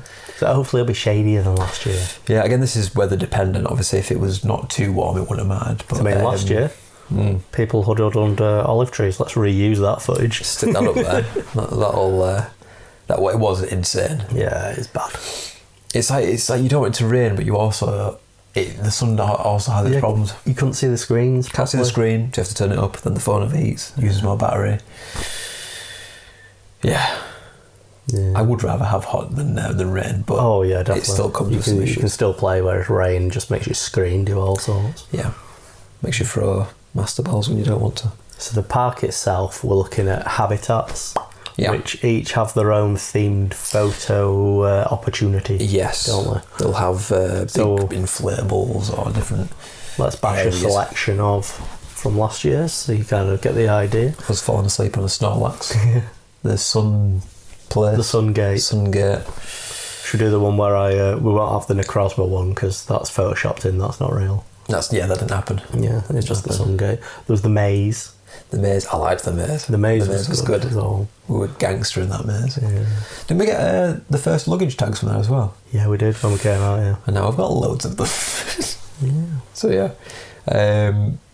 trainer lounges? Did they have them in Madrid? No, well they had. It was like a one central one big one, not team themed. I actually sometimes prefer that because I think the problem with the team lounges is you sometimes feel bad being in the team that you're not. Yeah. Not that anyone cares. But with the heat last year, they could have done with more than one. More tents, yeah. The best tents I ever saw again were the ones at Dortmund. They were the big canopy ones. They were mint, and there was just like benches of it was mad. But that's where they had the quiz, wasn't it? Yes. We got the pins.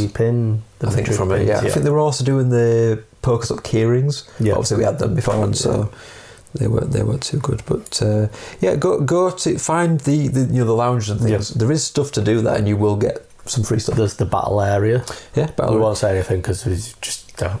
Again, you can win stuff. Can you? I did take part in the Dortmund one, and I got destroyed. Yeah, but I still got some free keyrings and stuff. So, and then there's the feedback stands. Last year there was like Wayfarer, Niantic. There was an Ambassador one, a Niantic one, a Wayfarer one.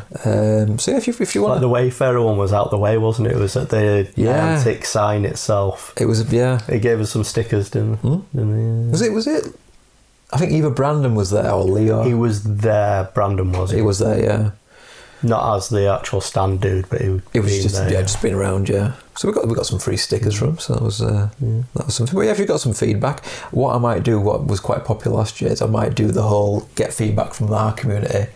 Yeah, print it out. You print it out, and then you just handed it over to them, and then you didn't have to feedback. Yeah. And didn't have to waste all the time going through them all.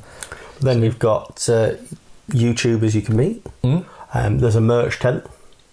And there is also world maps, isn't there, where you can put a little sticker on where you've come from. Again, we'll put a photo up of that, but that was pretty good. There was a side that was just for ambassadors, and then there was a side for just everyone to put them on. But that was pretty good. I had a nice chat with Kestrel after pulling all the stickers off to keep, and there must have been hundreds of them. So I was like, "Would you like a hand?" So we had a little chat while pulling them off. So get a sticker, put it on a world map. One thing we know you can do, and it obviously depends on your priorities and what you want to do, but it's something we might do. You can turn up early to the park. Yeah, I think it might be a good shout, If it's like Madrid last year, if you want to meet the YouTubers, if you want to get merch, if you want to do the photo ops but not use up any of your game time, go before. You won't get any spawns. The park will be completely empty for you. Yeah, so it'll be empty of spawns if it's not your ticketed time.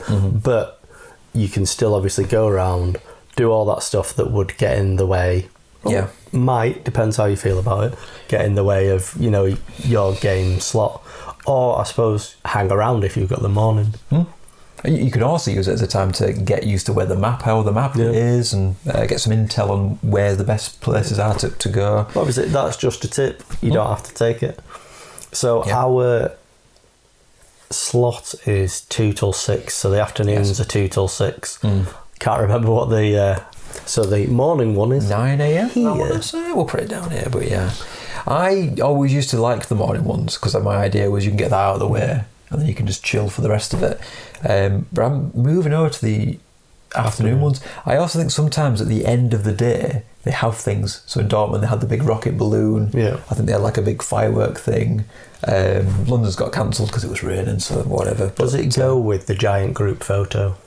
Yeah, usually, yeah. There's a big... they're supposed to do it on both ones, but it either doesn't happen or it just gets forgotten about or whatnot. But so the end seems to be a nice finish to the event. So is there a Sunday? There is Sunday, isn't there? There is a Sunday. Yeah. We ain't doing that. No. Saturday's the day. Saturday afternoon if you want to see us. Yeah, we'll be about. Yeah. Are you going to have anything distinguishable about you for people to spot? This face.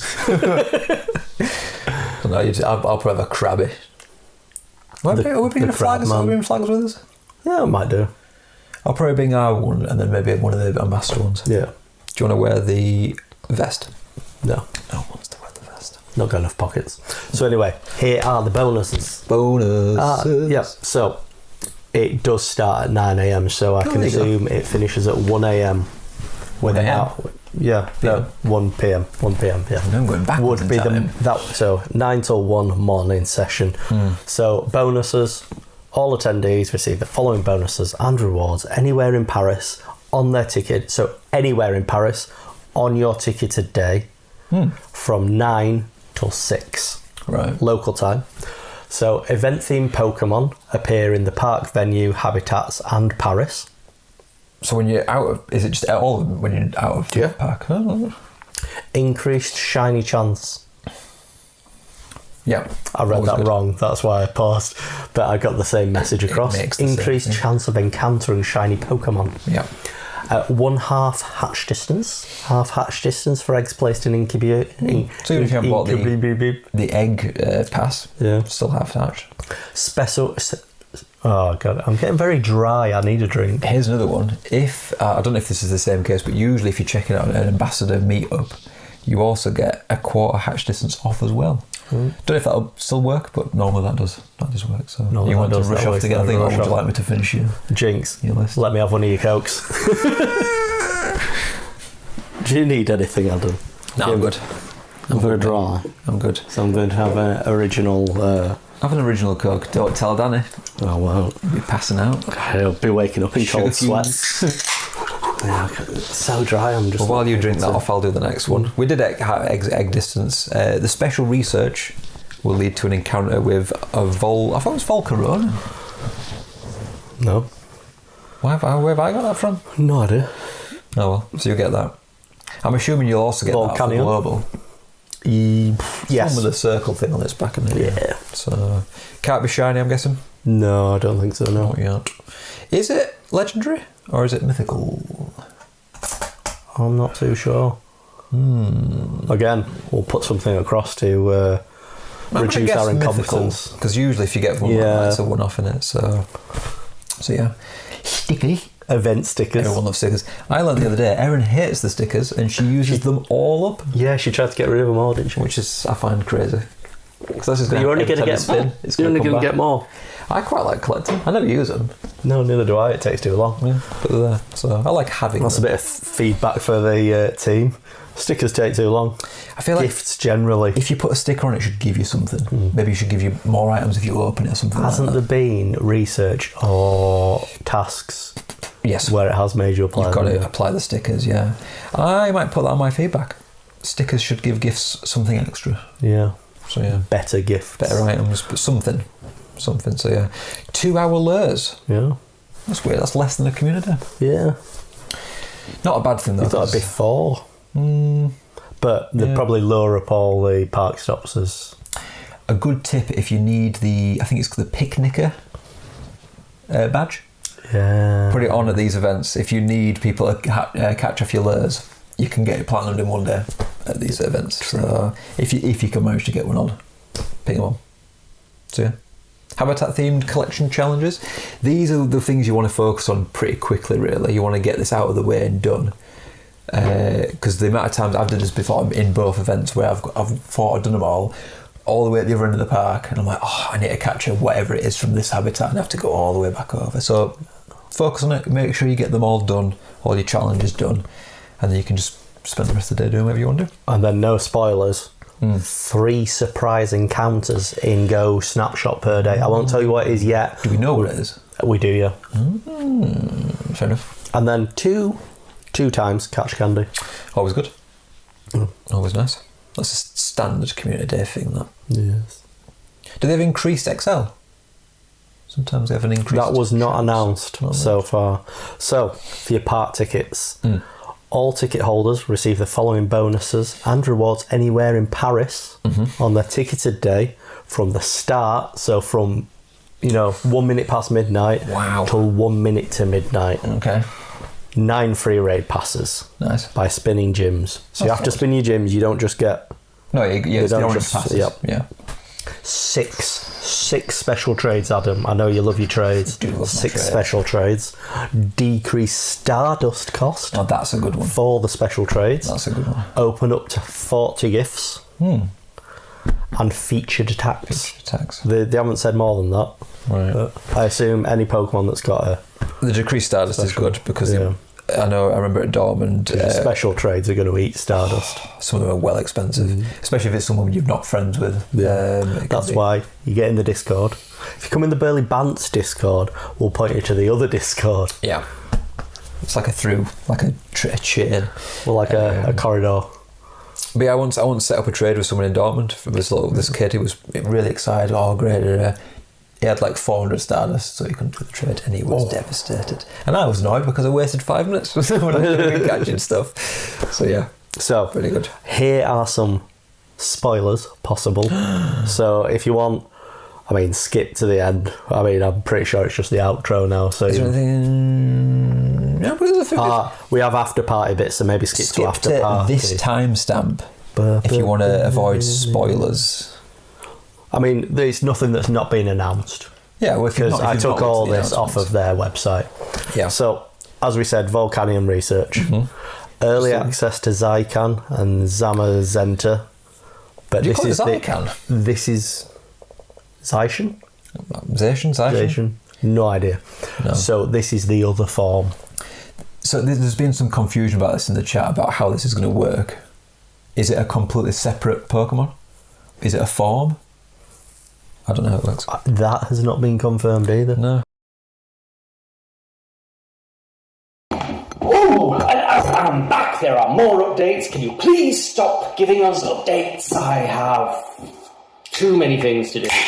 So anyway, since we recorded the original one, we've got another update. We have Zacian and Zamazenta raids confirmed, but what they've also confirmed is how we're going to get the crowned versions. So what we've got is we've got Crown Sword and Shield Energy, and we're going to get this in Paris from research.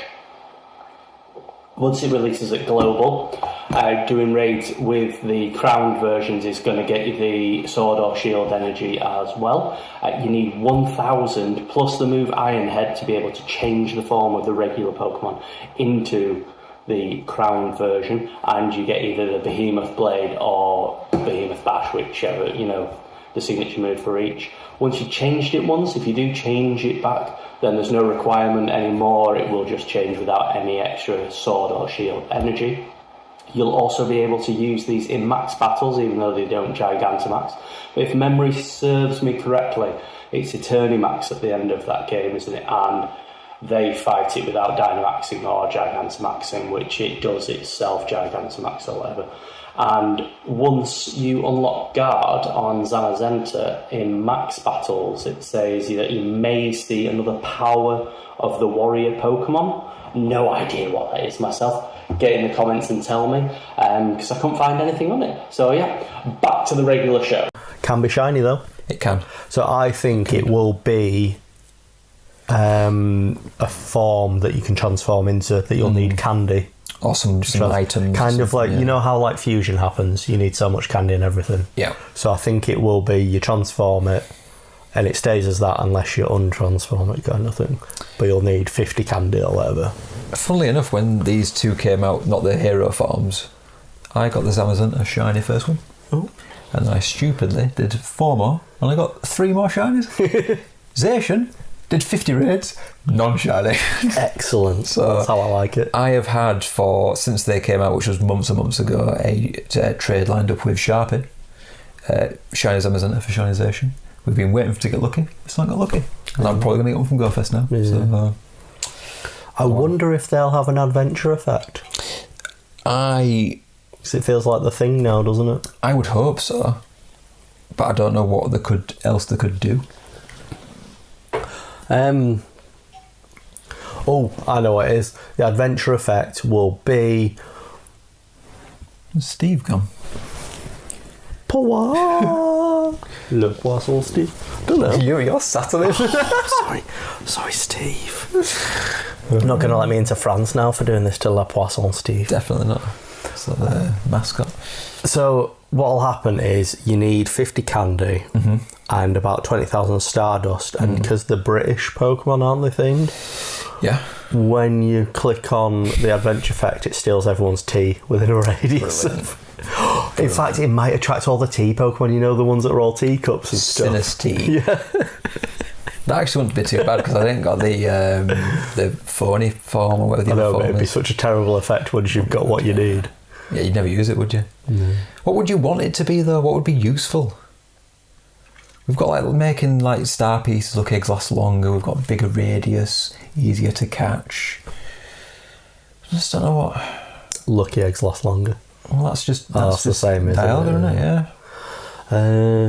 Put in the comments what you think maybe they should do. Because I can't think of anything that's... Get more items from useful. Pokestops. Increase your items. Stardust? Yeah. Extra Stardust on catch maybe? But then you're using Stardust to use it, so it seems a bit counterintuitive. If Niantic use any of these ideas, which they won't because they now don't own the own Pokemon Go. No, it's... If Scopely use any of these ideas, you owe us money. Yeah, royalties. Yeah. We're trademark adventure effects. This next one I've been waiting for a long time because this stupid thing, carbing, has been annoying me since London Go Fest. It appears in eggs. Yep. It appears in raids. It appears in research tasks. It can't be shiny, and I don't want it. Get out of my face. But now it's shiny. I do want it. So, shiny carbing. Yeah. In. Frigibags. Yeah. That's alright. I know. Like that. There'll be a community day for it. Yeah. Next year? probably. This year? Next year. Next year. So don't worry too much if you don't get it. Yeah, it'll be that'll be like the Gumi was it the from the year Jangmo? before, then Jangmo, or because Jangmo's will be this year, won't it? So I never worry too much about that. Yeah, everything goes back around. I remember the Gumi one when that first came out, and everyone was raiding it for anything. And everyone got, I got a shiny. It was like really rare. The next month, Conde, useless. So don't worry too much about it. But if you get one, pretty nice. So the next bit is we've got they've announced the habitats. Ooh, okay. They've announced what will be spawning in the habitats. So we're probably going to throw these around as we talk. We've got the ancient temple. Mm-hmm. We've got carnival grounds. Nice. Noble field. Mm. And the sunken treasure. That sounds good. We're thinking unknown On the hour? maybe again. Is it 5 minutes or a minute they spawn for? I feel like it was a minute. TV will turn off in 5 minutes. Not today. Maybe that's a sign it's 5 minutes. I feel like it was a really short amount of time though. I feel like it was only a minute. It was pretty quick, yeah. And then there's a Spinder in every habitat, with the ancient temple being exclusive. This is a big one, this, because it's hard to get Spinder. It won't be get 5 great throws like normal, would it? No, this is Is spawning. it wild? I think it's spawning. That's key, that. Because how would That's they key. have one specific to each? That's a point, yeah. And the ancient temple is exclusive to Paris. Although they do have usually tasks for each area. It's like got different colours. Oh, So it could be. So it could be, yeah. It's not a bad task, it's just a bit annoying. Imagine if you got the shiny exclusive to Paris Ancient Temple pattern Spinder. I mean, that's the one I want. That is what you want. I feel like once you get to the point where you've got quite a lot of ones, and you can then right, I've got like a few hours left. Ancient Temple. That could be the one. Howlucha is interesting. Regional. The Howlucha is coming. Funny enough, this is the only lucky Pokemon I need. Yeah. Out of all of them. Lucy went on holiday recently. Is it Mexico? Mexico, yeah. She's brought me one back, and now I'm a bit like, do I need it? I'll still take it because it's the original Mexico one. Yeah, I like having them from the place. Yeah, so I'll still take it. So thanks, Lucy. But that will finish off the lucky decks for me. Can it be shiny? I don't know. I don't think it can. I don't think it can yet. No. There's only... Are any regional shiny except the Gen 1 ones? Yeah. Yes. They usually do them for Tropius, isn't Go it? So what's that? 3 generations have got shiny regionals now then? Usually when the Go-Tours come out, that's when they do the regional shinies. Yeah, so Howlucha's got a couple of years on it. Yeah. And then, so here is a bit of a spoiler. It's Rotom Fan in the snapshots. Now they usually do have Rotoms. What did we get last year? Lawnmower? Fridge freezer. Fridge freezer. Fridge freezer. I don't know if I have Fan. There's 2 I don't have, and I think Fan's one of them. So Kieran's got the original one, shiny. Ooh. He's the only person I know that I've ever seen with it. Flex. But yeah, I like Rotom. Rotom's good. So you're going to have your research, your collection challenges, and the big thing, backgrounds. Backgrounds. You're going to get a shiny with a background. Oh, imagine getting Ancient Temple pattern shiny Spinder with a background. Can it have a background? No idea. Raids? No, so it used to be raids only. But obviously since all these other backgrounds have come out, you can get them from tasks. So possibly you can. I haven't focused too much on backgrounds enough. I've got a few from London. I've got a few from Madrid. Don't think I've got enough. Yeah. And I can't do anything about it now. So maybe I'll try and get some more. Yeah, there are a couple of things that are, because all the raid bosses will come. So that Spinder that's a big one. That's a huge one, that, yeah. But getting any of this stuff with a background is going to make it special to Paris. And bear in mind, not everything can have the background. So if you do raid for one, it's only a chance of getting the background. Yeah. So they also sometimes have ones. I don't think the location ones do, but you can merge backgrounds. Yeah. On the fusion ones, stuff like that. So there might be some funny stuff going on with that as well. But yeah, that's the main thing. So after the park, you finished it all. For us, we're doing it on the Saturday, so after our park day we have the after party, and this has been organised by London's Finest and your Adelian? co-ambassador Adelian. Yeah, good lad. I'm looking forward to seeing him again. He's a shoutcaster, isn't he, for Pokemon GO PvP tournaments? He is, yeah. He's a man of many talents, obviously being a community ambassador like yourself as well. DJ last year, and also top party organiser. So shout out for you, thank you for again organising a social gathering. We'll be there. So this is going to be at Belushi's Canal, the canal version of it. And that is on this place, which I'm going to say 159 Rue de Crémy. Sounds good. Which is in 75019, which I think is like their postcode. Postcodes, yeah. The 19 being the 19th arrondissement, which is the area of Paris we're in. We're not a long walk from it. So it's kind of northeast of Paris on the canal. Yeah. Saturday. 7 p.m. start. Join the campfire, London's Finest to RSVP. Yeah, they want to know approximately how many people are going. So yeah, if you are intending to go, but it's a joint venture, isn't it, between one of the Paris groups and London's Finest. Yeah. So it should be absolutely banging. They're usually very good. YouTubers will be there. Usually they turn up. Last year we had a good chat with Trainer Club. Trainer Club was there. Yeah. He was also at London's as well. Later on in the thing, but there'll be loads there. There'll be a load of ambassadors there as well. So if you want to meet any of your local ambassadors, any YouTubers, or just hang out with a load of awesome people who have got no feet and legs left because they've been walking all day, having some drinks and socialising, hanging out, having a good time. It's quite a nice area, and had a look at a YouTube video of like that part of Paris. It looks amazing. And yeah, the guy just went, this canal area is great. Yeah. You know, there's just like, there's other bars. Yeah, it's, get a boat. Let's not get a boat. No, I've not even been drinking. Terrible idea. But I'm really looking forward to it. Boats and hoes, boats and hoes. Gotta get me some boats and hoes. This could be a Bo Burnham song, that. But yeah, no, I'm very looking forward to it. It's going to top off a fantastic trip. Yeah. That'll be our last night there. Yeah. And then we'll stagger to the plane the next day. Yeah, I'm kind of glad we're not playing on the Sunday, actually, because that would be a bit of a nightmare. So Never playing the Sunday. Saturday's party night. Party times. So yeah, and that's it. That's where we're going. I think it was quite a good episode. Yeah. Always what goes on longer than we expected to do. Oh, it's gone on a very long time. But I hope it's been informative. I hope it helps you. Any questions, send them in. We might even do a small response to that. Q&A maybe or something, yeah. If you do have any questions about Paris, maybe do an update when more information comes out. Amendement. Just make said it.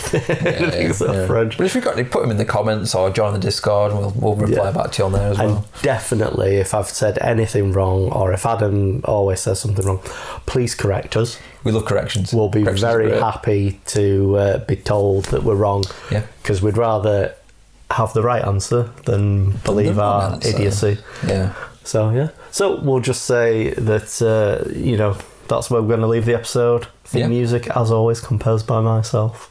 Yeah. The old boat music. Do you want to do a French boat music?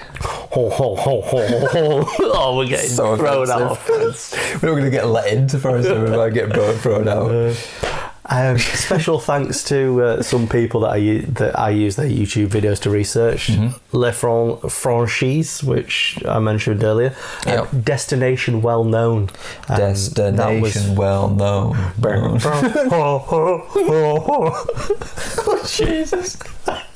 Jesus Christ, yeah. Also, shout out to Brandon for the checklist.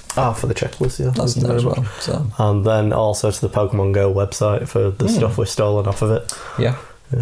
And all the other bits and bobs and things that we've got. Most of it's probably from our own brains for a change. So all the tips and that. Expert tips. But yeah, I think that's it. Yeah. Are we happy? Yes, we are. Yeah. Good. Thank you for listening. Yeah. I was going to say put a like on. Go on, put a subscribe on. I think that's it. Enjoy the Discord. Yeah, enjoy it. Get in there. Talk to Kim and Michael. And us. And that's all. It's like a direct access because there's not that many people at the moment. Yeah. You'll get so much of our time. Get in there early before 4 more people join. And then we ain't got time to go through all the questions. You have to put a bot in there. You have to talk to a bot. Yeah. The Adam bot. Adbot 5000. The bot 4300. Yeah. Anyway, waffling now. Yeah, we'll cut the waffle and we'll say thank you for listening to the podcast where the Bantz are Burly, and I haven't thought of anything else to say. But there's no B in Paris. See ya. Bye. Bum bum bum bum bum bum bum bum bum bum bum bum bum bum bum bum bum bum ting ting ting ting ting ting ting ting ting bum bum bum bum bum bum bum bum bum bum bum bum ting ting ting ting ting ting ting ting ting.